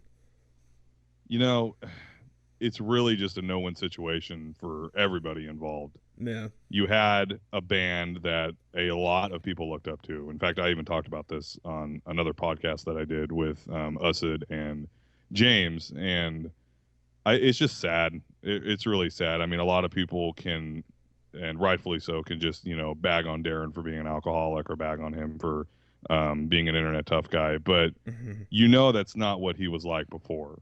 Like when he had his shit together, he was a good dude. He loved the band. He loved the fans. He loved all that. And just to see just the mental breakdown happen before your eyes, and then just seeing his reaction to everything. Yeah, it's a testament to what mental health can really do to you, and how it affects somebody. I don't want to debate it too much, because I do agree with you for the most part, but I don't know that he ever really gave that much of a shit about the Alliance. True. I mean, we can debate it so many different ways. That's what I'm saying. I don't want to spend a whole lot of time on it, but it's like, he had DarrenMiller.com back in the day. He had his own forum. It's always been kind of this divisive thing. Like, are you a Darren fan or are you a CKY fan? It's always been there. It's just more prevalent. Well, there was always now. the divide and conquer deal between him and Chad. Yeah, there was always the fans that like Chad. There was always the fans that like Darren, and then they would feud. Really always been there. So, yeah. oh shit. It's sad, but it's like he is a grown ass man. Exactly. He should know better. And the shit that he's doing to both of you guys is completely uncalled for. Completely uncalled for. It's not ridiculous. a speck of truth, nothing to it. No. But yeah, my thing is like, I mean, yeah, of course, I feel like he did have some level of respect for the fans that respected him and shit back in the day. But I also feel from things I've learned recently that I'm probably not the person that should be talking about. But you know, I'm not really going to mention. But that it was always kind of kept in check. You know, like yeah. And you can't keep that kind of facade up forever. That's what I'm trying to say. No, I especially feel like, when you get constant barrages of people just bashing you and just calling you out, and then there are some sick bastards out there that will say things about someone's family. Exactly. I mean, I've seen it firsthand. Exactly. You know, I've had it happen to me. People talk about my family. I mean, it happens on the internet, unfortunately, but it's just that these embellishments and these basically falsehoods that are being spewed out of his mouth about things that you guys did not say. Yeah. I mean, that's damning to somebody, and he just doesn't understand the consequences of his actions. And it's gonna get him into deep shit. And I'm saying this not as someone just rubbing it in his face. I'm saying as someone who is concerned about him. He's got to get his shit together, man. He's just got to. I mean, when he was having his breakdowns and having his reactions, yeah, it was funny. Haha, the guy's fucking insane. He's really fallen down super deep in this spiral of paranoia and all that. But then you also take a step back. It's like, look, the man does have a family to support, and he's doing this and not, you know, taking care of business, and it's just a sad situation. And well, see, that's kind of the thing for me is like in the beginning, like I was totally like, man, I feel bad for this dude. You know, I feel, you know, like he's obviously got some screws loose, something's going on. Yeah. But at a certain point, man, because look, I've had my problems. You know, I've been in therapy, I've been counseling, I've been in rehab. You know, things like this, and I'm not saying I'm some kind of saint, but I'm not going around the internet bashing people for no good fucking reason. You know, I'm not having meltdowns and alienating everybody in my life. You know, I'm not trying to put myself up on some kind of pedestal, but I'm just saying, like, when you have mental problems, you do things to remedy those problems. Right. And if you're not doing things to remedy those problems, you just become a burden on the people around you. And at that point, it's like, well, fuck this guy. He obviously doesn't care. Right. So why should we? You know, that's kind of where I am with it. I thought he was remedying it by going on Mr. Sinister's show 8 times, though. Yeah. I thought that was his therapy. That could be it. But yeah, that's it comes down to really him having the ability to just differentiate between, okay, the internet is one world. Yeah, we want to, in this day and age, we always want to talk about, oh, the internet weaves so much into real life, and it does to a point, but there's also, you can have that on-off switch where, okay, if I'm getting a mountain of shit, I can just turn it off, whatever, it'll go away eventually. Well, he has not figured that out. Well, and see, you have to understand, as a public figure, you know, and I'm sorry, I know a lot of people like to say he's not a celebrity, but he kind of is, I mean, in a certain context. You know, he's known by people, that makes him a celebrity. He's definitely not an A-list or a B-list. He's more like a Y or Z, you know, somewhere at the bottom. But he's a celebrity nonetheless. So if you're going to be that, and you're going to put yourself out there in the public forum, people are going to critique what you do. They're going to have opinions on the things you say. And if you can't handle that, you either block yourself off from that, or you just learn to deal with it and leave it alone. You know, and he doesn't seem to be able to do that. And he takes it as, when you say something like that, people are trying to tell me how to act and how to post on Facebook and shit. And it's like, no, dude, people are just saying that you're getting worked up over shit for no good reason. You know, people let their opinions be known on all kinds of things. Even he does, you know? Yeah, whether we want it or not. Yeah, it's freedom of speech. God, imagine him on Xbox Live and someone calls him gay or something. Imagine the meltdown he may have. I think he would be right at home, though, because like most of the shit he throws out there on Facebook and YouTube and all that shit are akin to the fucking 12-year-olds on Xbox Live that just yell faggot and all this shit out at people. You know, it's the same kind of shit they're saying, so he might be right at home. Yeah, true. That's a very good point. He just needs to keep it together. Because I mean, I'm not innocent in this. I've fucked with him, but it's been very, very juvenile. Remember when he was trying to do those Skype guitar lessons? And I sent him a message saying, "Man, you must be really hurting for money." Like, yeah, I'm fucking with him. I own that. But is that really something to get into Well, that's ribbing. Almost an hour-long flame war with me. I mean, come on. I mean that's ribbing. You know what I'm saying? Yeah. Like that's just like poking, picking on somebody, but in not an inflammatory way. Yeah. Like talking about your ex-bandmate who may or may not have had chicks that had abortions and miscarriages, and calling one of your other ex-bandmates a pedophile. That shit's like serious business. And then calling me, and Nick Cody like stalker level obsessed fans, and getting their fans all worked up and coming after us. It's, at a certain point, a line has to be drawn. Well, and what shocks me too is that, I mean, I'm sure Nick has been around online wise, but this has literally come out of nowhere. I mean, we haven't really heard from Nick in a long time. I mean, he's not even on Facebook, and then all of a sudden, oh no, he's saying all this quote unquote shit. And now this comes up. I mean, I've always tried to keep in communication anytime I recognize a CKY fan, and I think it all started with Instagram just telling a couple people, "Hey, I'm letting you know the band you think you're gonna see." I mean, that's where it started with both of us, and I mean, look.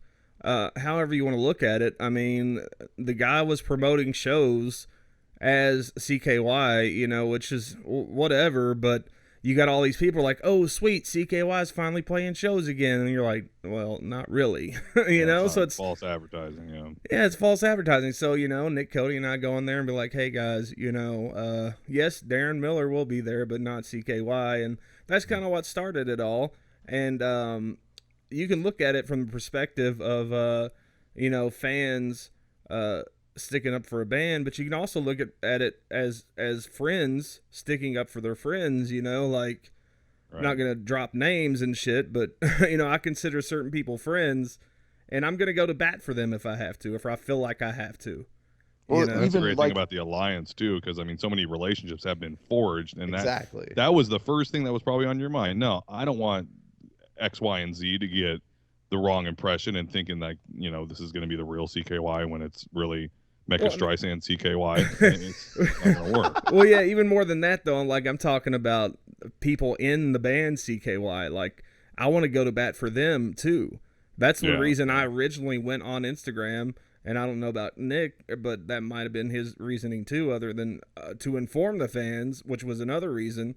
But my first and foremost reason was because I felt like that, the real CKY that's still working to reboot things right now deserved to have a representative out there say, hey, this isn't the CKY that's still active, I mean, I'll flat out say it wasn't fair to fucking Jess and Chad more than anyone else. Exactly. That's what I'm trying to say. And if, especially, Jess calling it, attaching foreign objects to it too.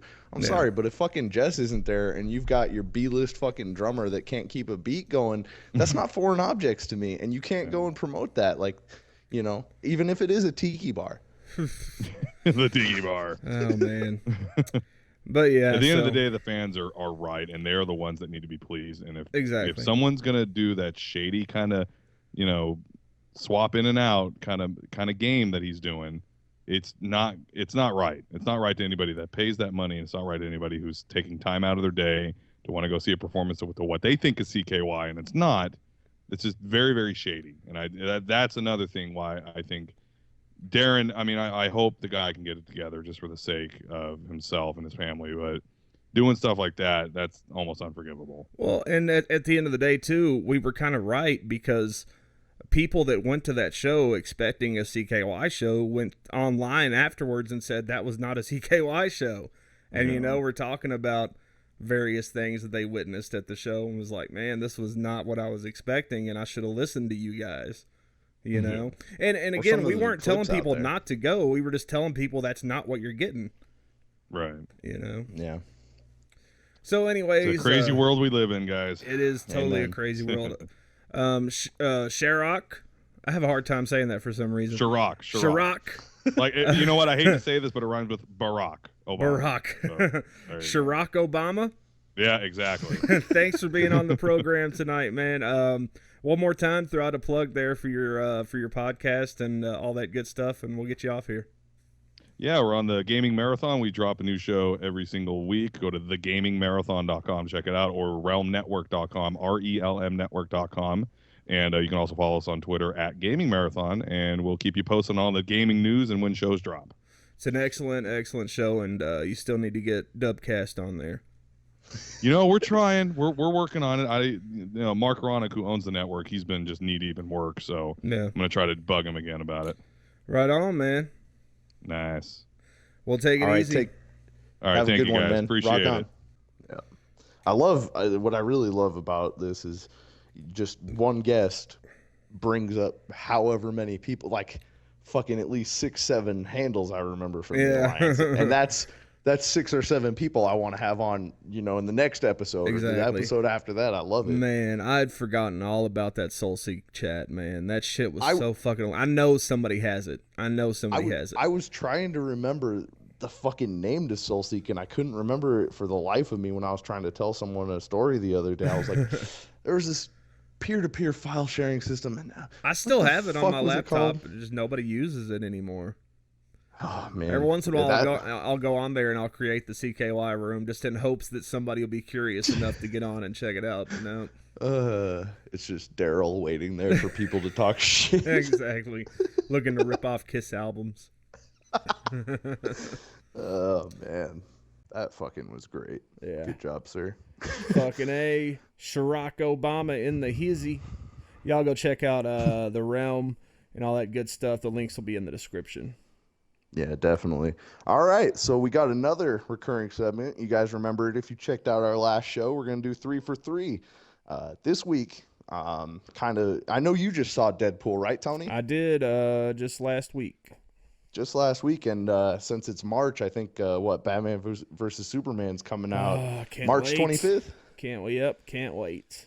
I mean, I can wait, but only because I'm nervous. I got that nervous anticipation. I'm not, man. I'm gung ho. I know it's gonna be good, man. It's gonna be good. I mean, I'm gonna go into it as open minded as I can, but I have faith. If nothing else, I think Batfleck is gonna be awesome. The rest of the movie might not be that great, but I think Affleck is gonna bring the thunder. Yeah, that's what I've heard, at least so far from early screeners, is that Batfleck and Wonder Woman, everybody's really great. But the problem for me is, man, Superman, dude. I think they ruined Man of Steel so bad that for me it's going to be hard. But anyways, getting back to the point. Deadpool was rated R, very successful. And coming off that success, Batman vs. Superman Dawn of Justice just announced that when it gets to DVD, there's going to be an R-rated cut. So our 3 for 3 this week is what 3 comic book arcs or characters do we think should get a shot at an R rating? You want to kick it off, Tony? Okay. Fucking Ninja Turtles. Oh, good choice. Because look, man, here's the thing about Ninja Turtles. I know that everybody loves the old cartoon series from back in the day, and I do too. But it was nothing compared to the comics from back in the day. Even the comics now, which aren't as R-rated as the old ones were, but they're still pretty adult oriented. But their original comics were very, very violent. There was language, very adult stories were being told. And I just feel like because I understand why kids like it. It's big green turtles and they're ninjas. They're fighting and jumping all over the place. Obviously, kids are going to be into that, so they're very smart to market it to kids in the mainstream. But man, if that new Ninja Turtles movie coming out was totally inspired by the comics and was R-rated, it would be amazing. I don't know how many people would go see it. I don't know if it would be successful. And look, I'll say this. I would rather it be an R rating because of the violence more than language, because I don't really want to see the turtles cussing. That's not really what they ever did. I mean, they did a little bit back in the day. They drank beer and they fought and they killed people. Basically, they were ninjas. That's what ninjas do. but you know, so it wouldn't have to be cussing, but you know, like some people getting stabbed and some blood and just ultra fucking violence, you know, like pretty much what Deadpool was. I think it would really do well with the Turtles, especially if they stuck to the script of the comics, to the source material. And look, I think the one that's coming out is gonna be better than the last one. They're obviously paying a lot more attention to the source material this time. Mm-hmm. And it looks good, but man, if it was just directly from the comic book page, the same tone and everything, like, and people gave it a fair shot, I think it would be awesome.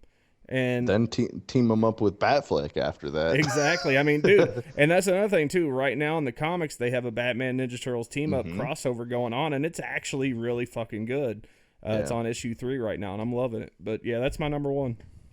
Shit, dude, that's a pretty good number 1. All right. Well, you went outside of Marvel DC, which is what I was hoping we'd do, because my first one's completely out of that realm too. It's Spawn.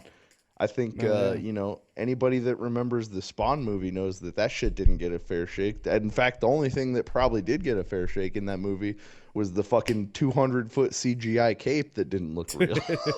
That got more attention than the fucking script. So I really personally became invested and attached to Spawn at a very tragic point in my life where I was actually battling cancer, and just the art, you know, the McFarlane fucking just flair it had, and all the colors, you know, juxtaposed with the darkness and the subject matter, it really does not lend itself to PG-13 at all when you're fucking dealing with hell. And you know, I fucking bring Leguizamo back.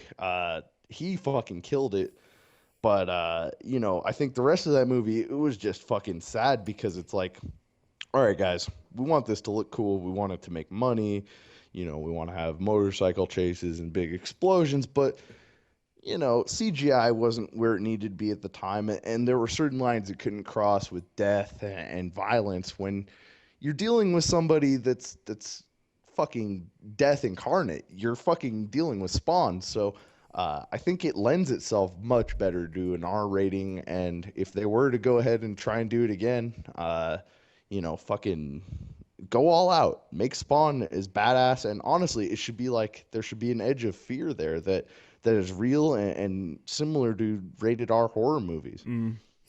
Yeah, I saw some, I think it was Nostalgia Critic released a Spawn episode recently, and I had to watch it, and I had forgotten how bad the CGI on that cape was. Like, when you see it now, you're like, why would they even bother?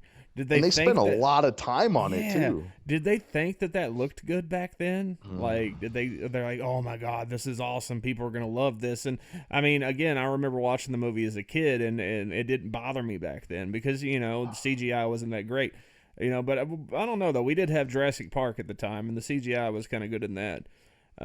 Well, they minimalized it. That's kind of like the, you know, rear view mirrors and shit to show giant dinosaurs. It's tricks, but there wasn't enough intelligence to really pull it off. And yeah, I was a kid too. The biggest bummer for me is I got to meet Michael J. White and get to see the fucking vehicles and all the shit from the movie at a car convention with my family, you know, like months before it was released. So I, you know, being an impressionable young kid, I was already sold.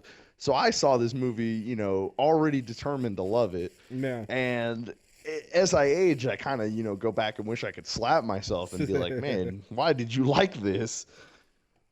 I mean, it wasn't like, I never thought it was horrible. Like, I haven't seen it since I was a kid. Oh, it's bad. Is it really that bad? I mean, I saw like the Nostalgia Critic, the clips that he showed and stuff, but it was like, I don't know. I don't remember that much about it, but I don't think, like, I feel like for the time it was made in, it was a decent effort, you know, because back then, like, nobody really knew what to do with comic book movies. So I feel like in the time, in the grand scheme of what else was available back then in that department, it was pretty good. Now, of course, by today's standards, it's not. Back then, all you had for comic book movies, I think, was like The Punisher with Dolph Lundgren had come out like in the 80s, you know, and this was like the early 90s. Then a bunch of TV movies. Yeah, a bunch of, you know, that was all so fucking horrible. That this one, still horrible, being just a little bit dark and kind of that tone. Like, people are like, okay, this is cool. Something could be done with this shit eventually, you know? Yeah. All right, so my number 2, are we there? Is that what we're doing? Ghost Rider. Ooh, without Nicolas fucking Cage. I don't know. Hey, I don't know cameo would be nice though. Yeah, a cameo. I don't know who I would put in that position, but definitely not Nicolas Cage. Who would I pick? I don't know. Maybe Leo DiCaprio. I'm just kidding. But yeah, like I thought the original Ghost Rider movie that came out 2007, I think. Or no, yeah, 2007. Something like that. Yeah, I thought it had potential, you know, like, and Ghost Rider was one of my favorite comics when I was a kid. Like, I had every fucking issue. I used to love drawing him, like drawing the skull with the fire and the dude on the bike, you know, like it was fun to draw. And, you know, the movie had so much fucking potential because the character itself is fairly interesting. You know, he's a dude that sells his soul to the devil, and the way he pays, you know, the devil is he's basically the guy that hunts down escaped souls and shit and sends them back to hell and shit like that. So it's a really cool concept, but man, they dropped the ball on it so bad. They made it this fucking campy, fucking tongue-in-cheek thing, and it was just like not taken seriously. I didn't feel like the Satan in the movie was a joke. Like, it just wasn't that great. But I feel like it's like that. This guy that rides a motorcycle decked in leather with his head is a fucking skull that's on fire, you know, and he's sending people back to hell. I think that could, you know, like, how could you not do that as an R-rated movie? You know, it was rated PG-13, and I haven't seen it in forever, so I don't really remember. I just remember being like, man, very disappointed, to say the least. And I feel like it wasn't done justice originally. And I feel like, you know, the time's probably right for a reboot, especially if somebody can do it right. And I don't think Marvel did that one. I think it was. No, I don't think so. Yeah, I don't know who did it. But regardless, if Marvel could get a hold of it, I think they have. I think it's actually reverted. It would have to. It's been so long since the second. I think one it came did out. with Daredevil. Yeah. So, or you know what? I mean, I know we're talking about movies, but going back to our last week's or a couple weeks ago on the first show topic, it might make a good TV series. You know. But yeah, if anything, if that was to happen, it should be on HBO because. Again, and remembering the comics as a kid, you know, he definitely wasn't a censored type of guy. Yeah. You know. For sure. So, that's my number 2. All right. Well, shit. We're kind of on the same page because my number 2 is another badass that rolls around on a fucking motorcycle and needs to be R-rated. But he's from DC, not Marvel. I think Lobo should get a fucking R-rated movie. Fuck yeah, dude. Lobo. So, you know, anybody that doesn't know, I mean, this dude was a fucking sociopath, an intergalactic bounty hunter, constantly smoking on a stogie. And I mean, like, honestly, he's kind of like, in my mind, like, what Wolverine should have been for Marvel is what Lobo should fucking be for the entire fucking DC universe. Just this kind of, you know, his own... individual, sometimes works with the good guys, sometimes working for the bad guys. Doesn't fucking matter. He has his own agenda. He's kind of a parody off of a mix of Wolverine, Punisher, a couple other things, but he has no issues with fucking killing people. You know, he constantly has this sick, twisted sense of humor that's kind of, you know, lends itself a little bit to the Deadpool movie and what it kind of opened up, the genre to. But I really think that God, he needs to be in the DC universe, and I think he would give them a totally different approach that, you know, these movies, especially with, you know, Dawn of Justice, all the trailers I've seen, sometimes it takes it so seriously that the implemented humor is too much, and it makes the whole thing fall apart. When I see the Lex Luthor scenes that come in and people kind of get a chuckle out of that, it throws off the entire tone of the movie. And I feel like you throw someone like Lobo into that, it kind of gives you that Guardians of the Galaxy feel that Chris Pratt does of, yeah, we understand he's not serious, and that's what's so great about him. And I think you do that with an R rating, throw in his violence and killing, smoking a stogie, rolling around on a motorcycle, banging bitches, and getting his man. I think Lobo's the way to go. Yeah, I fucking love Lobo, man. And they could use him too, like kind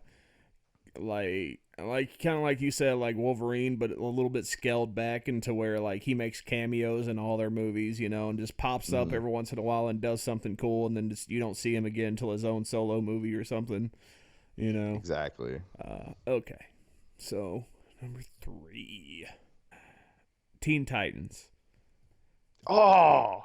That was like my 4th option, but yeah. Yeah, I was gonna say that just for Deathstroke alone. Yeah, dude, the old school fucking Teen Titans comics and the newer animated series have been good too, but the original fucking Teen Titans from back in the day were just a badass team. Yeah, they were all kind of teenagers, and kids, and that's one of the reasons I'm like, yeah, they probably wouldn't do an R-rated version because they're trying to get the kids with the movie like that.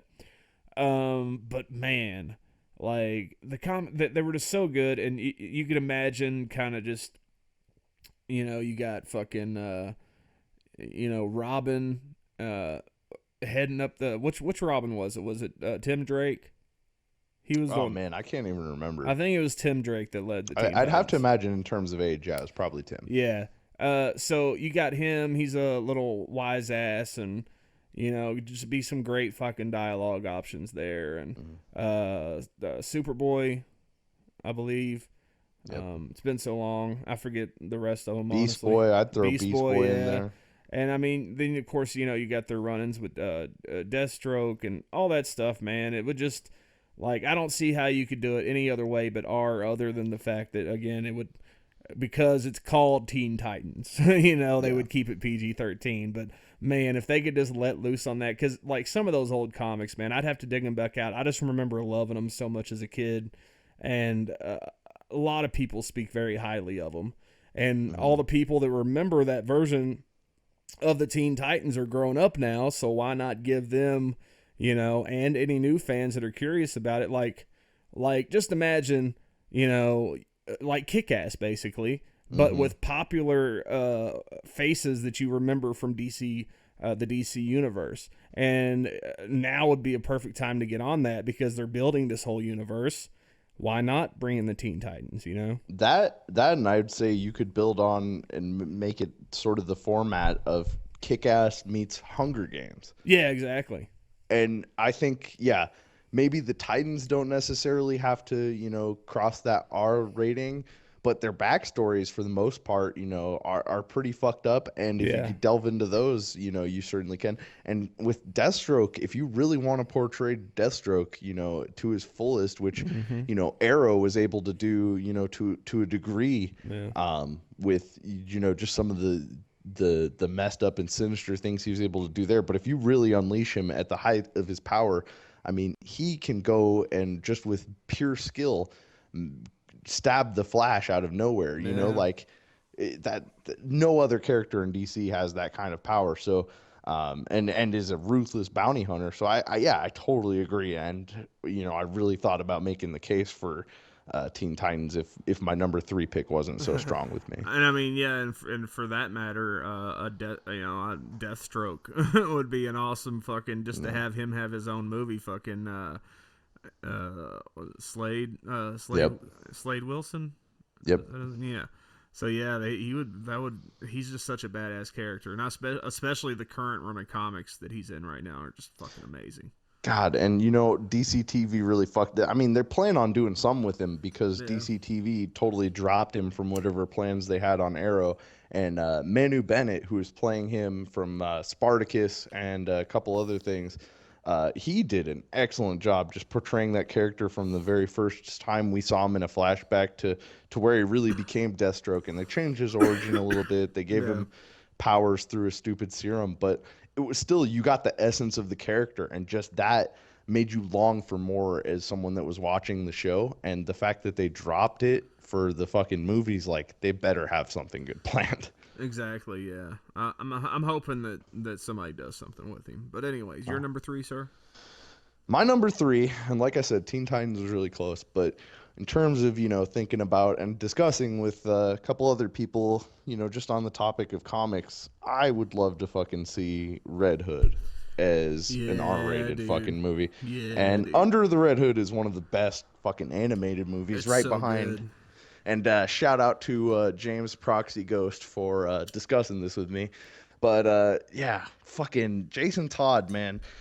You really can't touch the story unless you go R rating, just because the way Joker fucked with Batman, Jason Todd took away his fucking Robin, and that created this figure of just darkness. Like, everything this guy says, especially to Batman, is not only justified, but it's got this dark, twisted sense of someone that really got taken advantage and felt like, hey, you were supposed to save me. I was supposed to be your boy wonder. You were supposed to fucking help me. So now I've turned to the dark side. Like, now I only operate on my own agenda. I really think that if they wanted to make Dawn of Justice the perfect movie, they would have to introduce Red Hood in a way. And it looks like they might be, hinting at it, or at least giving nods to it. But man, if the Red Hood gets a movie and it's not rated R, they're fucking doing fans a huge disservice, because this is one of the best characters in all of Batman lore, and that's saying something.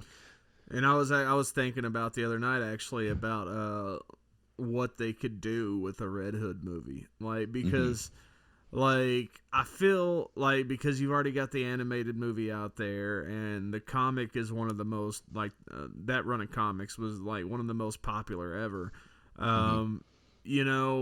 Like, how are they gonna adapt that story? Because there's a big audience that's never heard that story, but now, I mean, even now you got Arkham Knight that kind of used that story. It kind of rebooted it a little bit.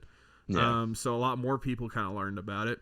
But the general movie-going audience isn't really going to know. But, I mean, you're going to have a lot of fans that do know, and they all have their idea of how it should be done. And a lot of them, understandably so, could end up saying, well, it was too predictable, because we all kind of already know the story. They'd have to make some major changes to that story to get really a lot of us interested. I mean, I'd be interested just because I love the character. But a lot of people, would be like, well, I already know that story, I mean, honestly, I wouldn't want them to change the story too much, but I think just how you approach it and how you sell it is really, I mean, you see a character in the Batman universe, particularly cinematically, capping people in the face with no mercy. I mean, that's what the Joker should be doing. And this guy is sort of a vigilante, a hero himself. Yeah. It's like, well, I think that just that shock value right there would put people in the fucking seats. And then, whether they know the story or not, it's one of those ones that holds up and will be told time and time again through different avenues. Yeah. And DC's never going to really let that go. And it's like fucking, we still have fucking Cinderella movies. We still have, Sleeping Beauty. It's like, that's one of those stories that it just holds up, man. How do you pull that twist off, though? Because like the whole great thing about the Red Hood, I mean, he's a badass character, but about those movies is that twist when you find out that it's Jason Todd. I mean, like, how do you pull it off in a movie when everybody already knows that's who it is?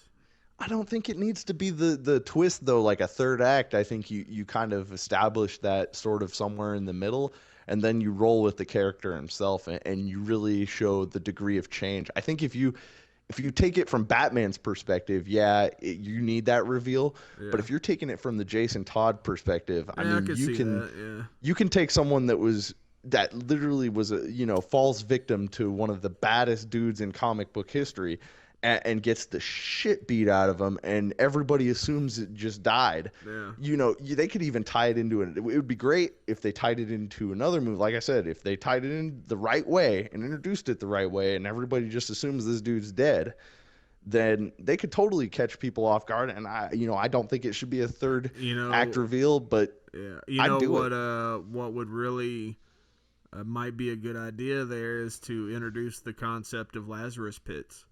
And then we could have like the real Ra's al Ghul show up at some point. That would be fucking excellent.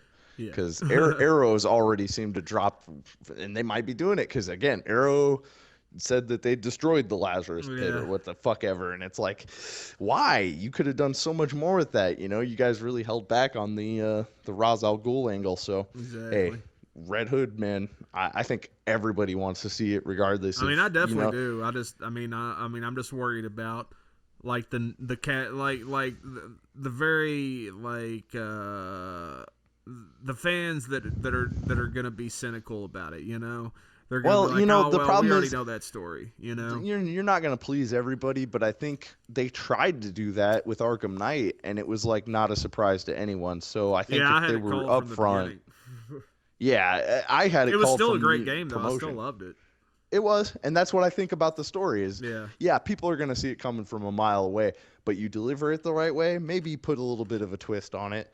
Maybe it's, not fully, maybe it happens a different way. I mean, I like the idea of it being from the movie being in Jason Todd's perspective, and the whole time that he's the Red Hood, and it shows even him being the Red Hood without the hood on, like in his apartment or what the fuck ever, like you kind of follow him on that type of thing, and then you just don't have the twist at the end, but you build up the resentment towards Batman. It's like a character study.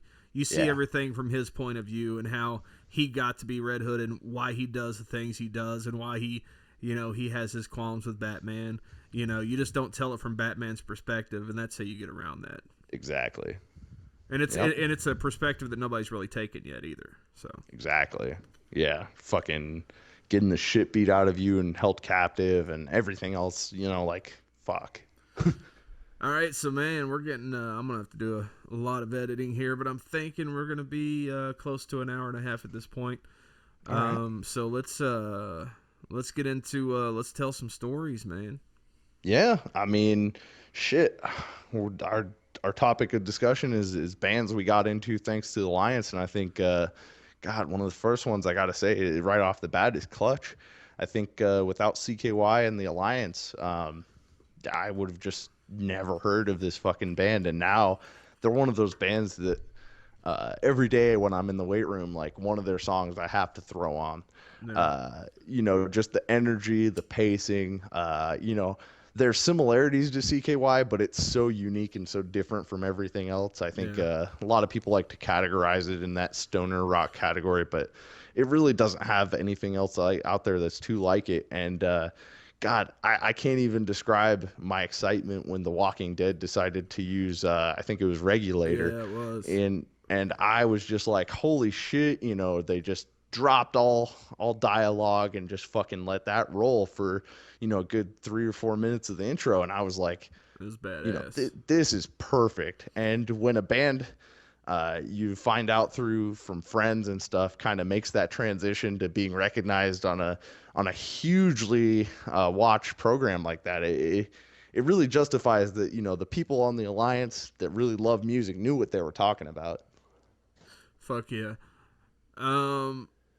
They used not another Clutch song, but some other. They used 9 Inch Nails, but they used another band that's really not that popular, but they're a band that I'm into, and I'm gonna have to go back and look. It was I think the season after they used the Clutch song.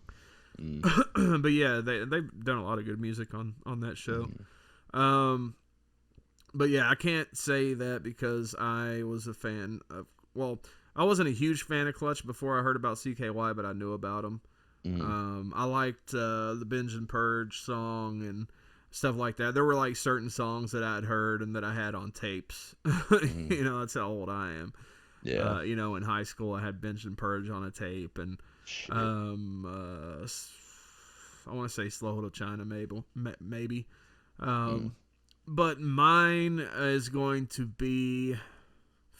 It was originally going to be Queens of the Stone Age, but I think I kind of heard one of their songs before, but I'm going to go with Fireball Ministry. Ooh, good call. I like them a lot too. Fucking love that band, man. And I especially Jim Rota is just amazing. He's the nicest guy. Like, I got to hang out with them twice on that tour that they did. The Answer Can Be Found tour is the Rock Audio tour. Yep. They opened up for CKY on that tour, and I got to hang out with them in Detroit and in Chicago. And he was just the coolest dude, like so nice and approachable. Like he had no problems hanging out with people. And their music is just sonically just amazing, man. Like the riffs can be compared to CKY. I mean, it's kind of a similar, even to Clutch. It's kind of a similar song structure, riffing.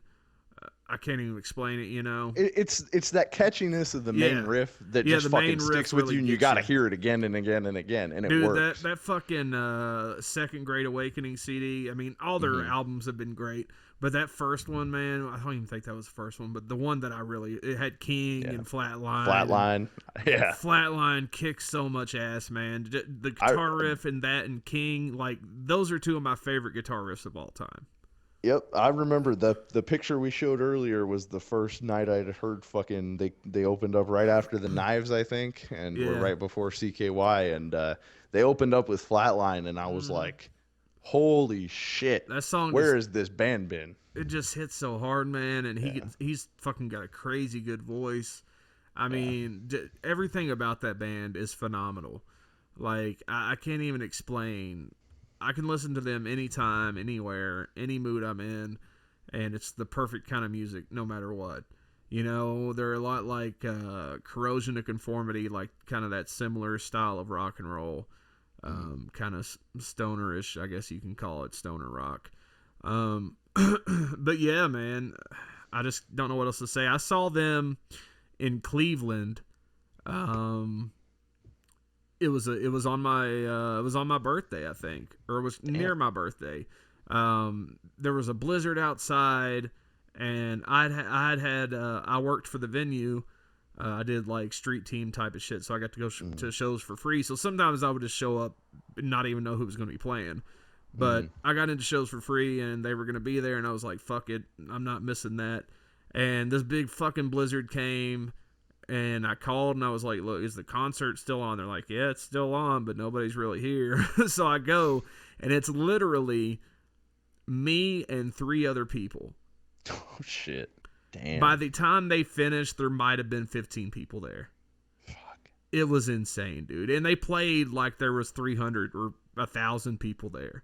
Oh, you know? hell yeah. Like, so it was, and we got to hang out afterwards. And again, they're just like, every lineup that they've had a lot of lineup changes over the years, and I've met a few of the different people that have played with them, and they seem to always have really cool people play with them. And like I said, Jim, he's really cool.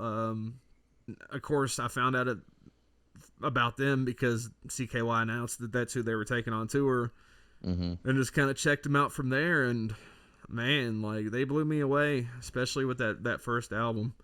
Like, yeah. Just so many good, like, just riffs that just stick in your head for the rest of your life.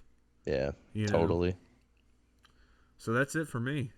Shit, man. Yeah, I mean, couple shout-outs there. I agree, totally found, I feel like I found Queens of the Stone Age through CKY, or at least was open to them, but, you know, they hit a mainstream kind of a fucking niche there for a while that is like, maybe I heard them on the radio first, maybe not.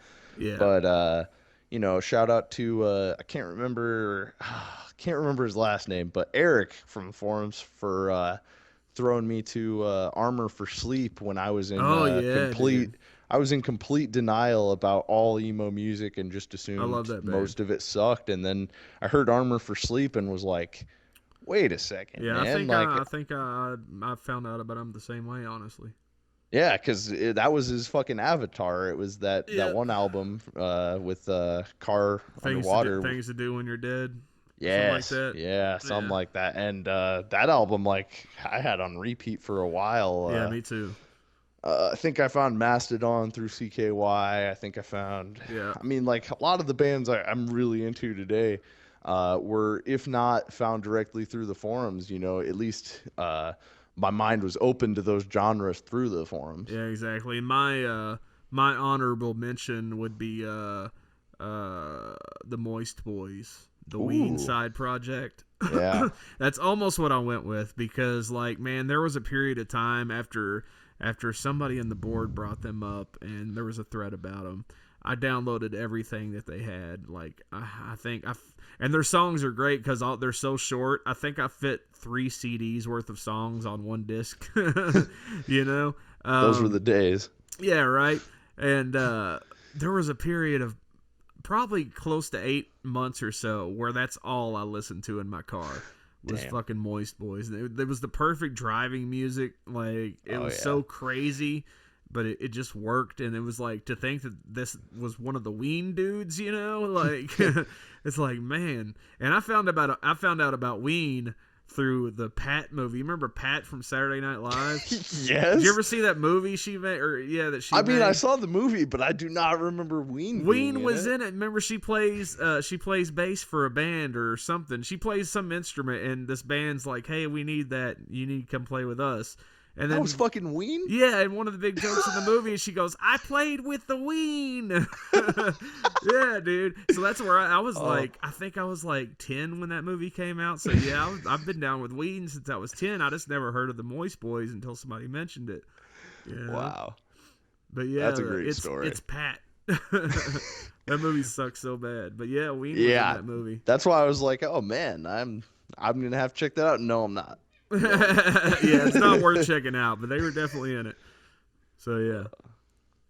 Oh shit, that's a pretty good collection, and you know, that's why I think we need to, from here on out, ask the same question to all Alliance members that come on the show. And so be thinking about it, bitches. Yeah, definitely, because, I mean, we're all influenced one way or another by a lot of the music that was put up on there. And, I mean, talk about variety. Just mentioning the bands we did in that segment, you've covered 6, 7 genres. I just wish that I could fucking get a hold of the fucking archives. Like if I could just have these threads in front of me so I could go through and see all the bands. Like the What Are You Listening? I would like to see my own post from the What Are You Listening Now threads, because I'd like to see like 2003, 2004 too, me. Just the fucking music forum. Like, just to go through and see all the different bands that are listed and each have their own threads, and just like, because my memory sucks. And there's I would probably see bands like, oh yeah, I remember liking that, and I would go back and get it again. You know, and it would help us remember shit to talk about. It certainly would. Yeah. So, Alliance Underground, if you're out there and you're one of those people that has a better memory and hasn't smoked away like me or Tony, hit us up. Exactly. Twitter, Facebook, all them shits. CKY subreddit. We're on them bitches, man. Yep. Oh, shit. Well, man, as you can tell by my voice, which is almost done for the night, we are going to wrap up this shindig. So, yeah, thanks for listening to Alliance Underground, another jam-packed episode. And, again, I'm going to say, no more fucking drama. Hopefully we won't have to talk about it again. Now look, I might have been jumping the gun a little bit on that first episode saying we're never going to talk about it again. Obviously we are. Again, if he's going to put his name, or anybody puts any kind of drama out there with the CKY name attached to it, we're going to have to cover it. And especially if you attach our names to it. Now, you could say, well, he's just doing it so that you'll talk about him and he'll get some publicity. But you know what? If you hear what we have to say about him and the things he's done and you still want to listen to him, go listen to him and do not ever listen to us again. Please. Hey, man, I understand completely. I think you're entitled to your opinion. If you like that music, it's great. But if you are going to adamantly support the guy or come to our podcast just to throw us a downvote because he told you to on his Facebook, that's where I was going with it. Just get out of here, because we know you're not really listening with an open mind. We know you don't care about the Alliance. It isn't about you. This isn't about Mecha CKY or Mecha Godzilla or Mecha Streisand or whatever it's called. You know, you don't want to associate it with CKY, so you put CKY in the name. Go support that. You know, go find your way. Go make your own podcast about Mecha CKY. And it's fine. We don't I don't care. I'm not telling anybody not to like it. I'm just saying you can't deny the facts, you know? Yeah. And why would you want to try? Like, don't hate on us just because we're telling the truth. You know, you can listen to this and enjoy the shit we talk about. If you do, That's all fine and good. But if you're coming over here to hate on us just because he told you to, or just because, again, if you've never heard of Darren Mullar, or you know who he is but vaguely, and you hear us talk about him and you still think he's not that bad of a guy, fine. We don't care, but these are the facts. That's all I'm saying. And hopefully we won't have such interims between shows next time, because now that the witness protection program is relocated me and my internet is set up, we'll be able to get on this on a more routine basis. So hopefully, a lot of the drama was built up because of the amount of time between shows. But I think once we get this thing going regular, and it starts becoming more about the alliance and the guests we have on, I think a lot of that will fade, and we'll only cover the drama when it's really pertinent information. Yeah, I mean, he might be, he might have targeted us specifically just so we would talk about him. And again, that's fine. I'll talk about him, but I mean, he's not going to like what I have to say. If you hear about him and that's somebody you want to support, more power to you. But I think there is such a thing as bad publicity. And I'm not trying to give it on purpose. Again, just stating the facts. Yep, definitely. Well, it's been good, Tony. It's always good, Nick Cody. Yep, you take it easy and keep rocking, man. Keep rocking. Alliance Underground. Stay strong. Subscribe and all that good shit. Peace, motherfuckers. Hit us in the comments. Vote on the polls, motherfuckers. Cool.